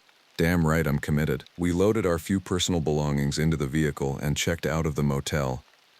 Before leaving town, we stopped at the hospital for an update on Ben. The news was positive. He had been airlifted to Spokane and was reported stable, though still critical. The doctor provided the name of the receiving hospital so we could check on his progress from Boise. As we drove out of town, I felt a strange mix of relief and dread. Relief to be putting distance between ourselves and the creatures that had nearly killed us. Dread at the knowledge that we were deliberately seeking more information about them, potentially drawing their attention once again. The drive to Boise would take several hours, much of it through remote countries similar to where we had encountered the skin teeths. Neither of us mentioned it, but I noticed Ray checked the rearview mirror more often than necessary, and both of us grew tense whenever the road wound through particularly dense forest. "Tell me about Joseph Running Bear," I said as we crossed the state line into Idaho, the mountains gradually giving way to more open terrain. "How does he know about these creatures?" Ray kept his eyes on the road as he spoke. "Joseph is a keeper of stories. His people have lived in these mountains for thousands of years, long before European settlers arrived. They knew about the skin teeths, had ways of protecting themselves, rituals to keep the creatures at bay, and these rituals worked." I asked skeptically. Ray shrugged. "The tribes survived, generation after generation, in the same territories where these things hunted. Must have worked well enough. So why hasn't anyone used these methods since? Why aren't they common knowledge?" "Progress," Ray said, a hint of bitterness in his voice. "When settlers came, they dismissed the natives' warnings as superstition, thought their guns and civilization would protect them, and for a while maybe they did. The creatures retreated deeper into the wilderness, became less of an immediate threat. Until now," I finished. "Until now," Ray agreed grimly. We drove in silence after that, each lost in our own thoughts as the landscape changed around us. The sun set in a spectacular display of orange and purple, but the beauty was lost on me. Darkness meant vulnerability, a primal fear now etched into my consciousness. We reached Boise after nightfall.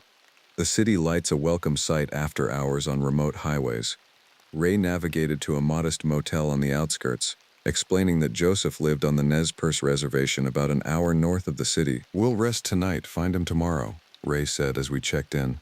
"Better to approach him in daylight, with clear heads." I didn't argue, my body still recovering from the ordeal of the past days. After a simple dinner at a nearby diner, we retired to our rooms, Ray promising to wake me early for the final leg of our journey. Sleep came easier than I expected, perhaps because of the relative safety of the city, or perhaps because my body had simply reached its limit. I dreamed again, but this time not of monsters and death. Instead, I saw Mason as he had been before our fateful trip, laughing, alive, unaware of the destiny that awaited him in his family's cabin. Morning arrived, with Ray knocking on my door, already dressed and ready to depart. We ate breakfast at the same diner, then hit the road again, heading north toward the reservation. The drive took us through rolling hills and farmland, the landscape different from the dense forests where we had encountered the skin teeths. The reservation appeared ahead, marked by a simple sign. Ray seemed to know where he was going, navigating the network of roads with confidence until we reached a small house set apart from its neighbors, surrounded by a garden of native plants and herbs. "This is it," Ray said, parking in front. "Joseph's place." We approached the door, and before we could knock, it opened to reveal an elderly man with long silver hair tied back in a neat ponytail. His face was deeply lined, but his eyes were sharp and assessing as they moved from Ray to me and back again. "Raymond Dawson," he said, his voice surprisingly strong for his apparent age. "It has been many years." Ray nodded respectfully. "Too many, Joseph. I'm sorry it takes trouble to bring me to your door." Joseph's gaze shifted to me. "And you bring a new friend who carries the shadow of the Deep Ones upon him." A chill ran down my spine at his words. "Deep Ones? Another name for what you encountered," Ray explained. "Joseph, this is Alex. He and I are survivors of attacks by the skin teeths. His friend Mason Brewer wasn't so fortunate." Joseph's expression softened slightly. "William Brewer's grandson. I am sorry to hear this." He stepped back from the doorway. "Come inside, we have much to discuss." The interior of Joseph's home was warm and comfortable, decorated with a mix of traditional Native American items and modern furnishings. He led us to a small sitting area and gestured for us to be seated while he prepared tea. When he returned with steaming mugs, he settled into an armchair across from us. "Tell me everything," he instructed. "Leave nothing out. no matter how strange it may seem. I began the story starting with Mason's invitation to visit his cabin and proceeding through every terrifying detail of our encounters with the creatures.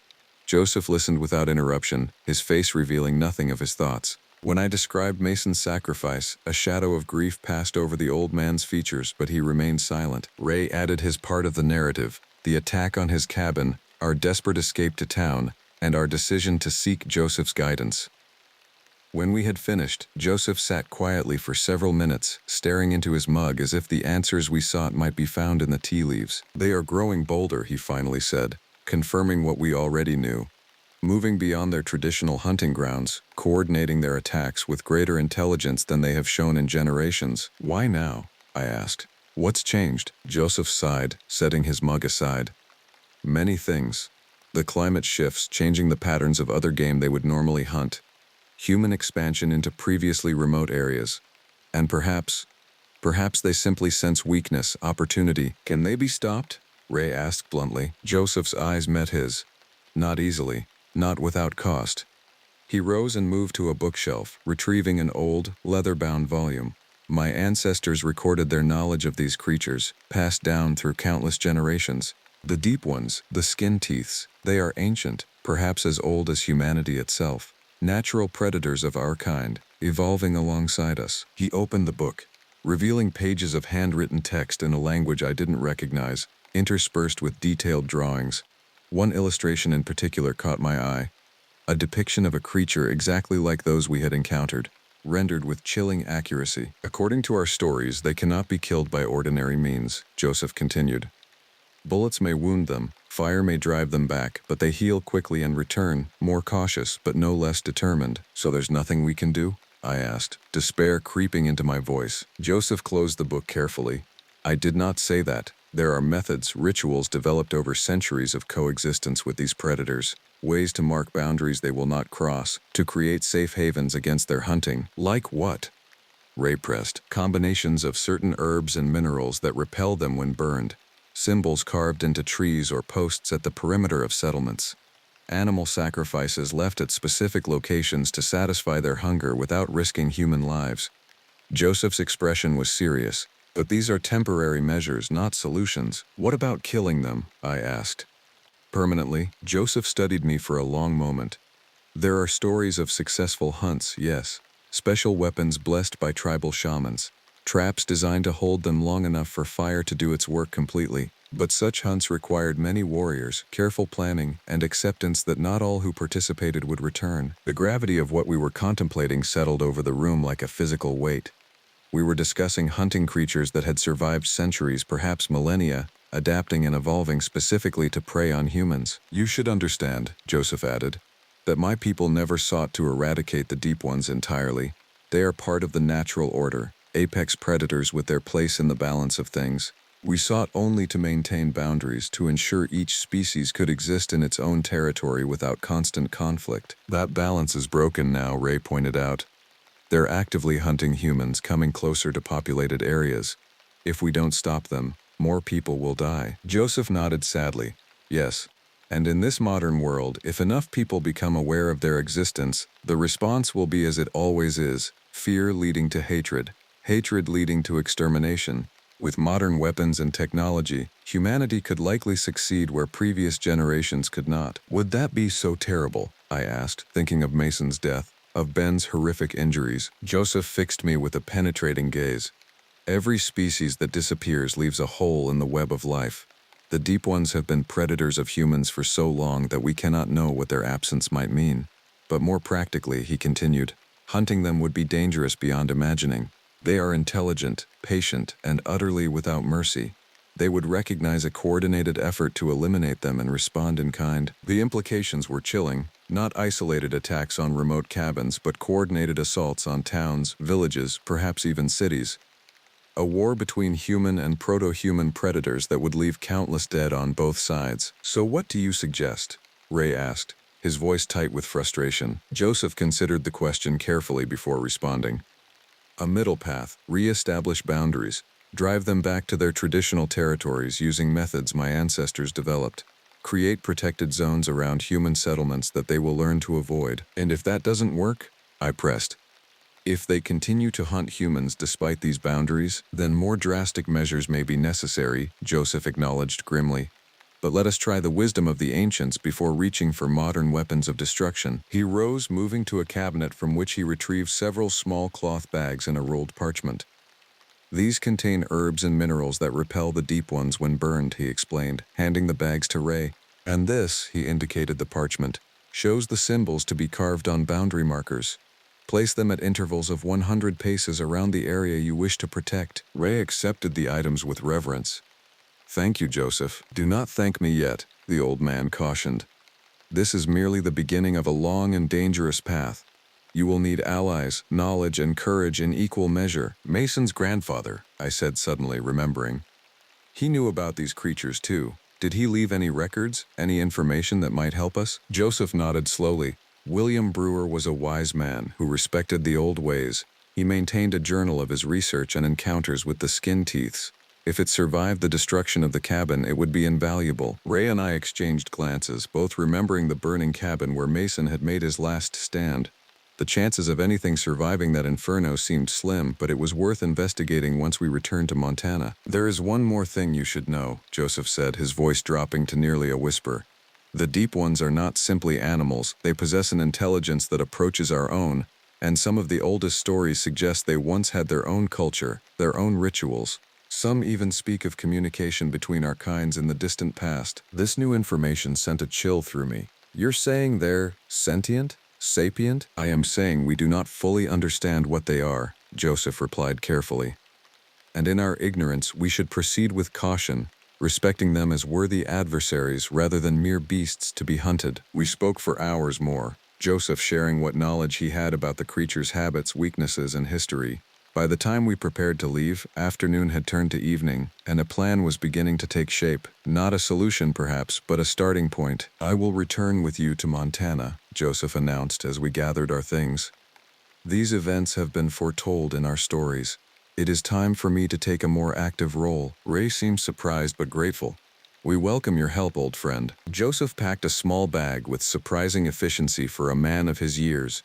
Before departing, he performed a brief ritual, burning a small bundle of herbs and murmuring words in his native language. A prayer for protection during our journey, he explained. The drive back to Montana was tense but purposeful.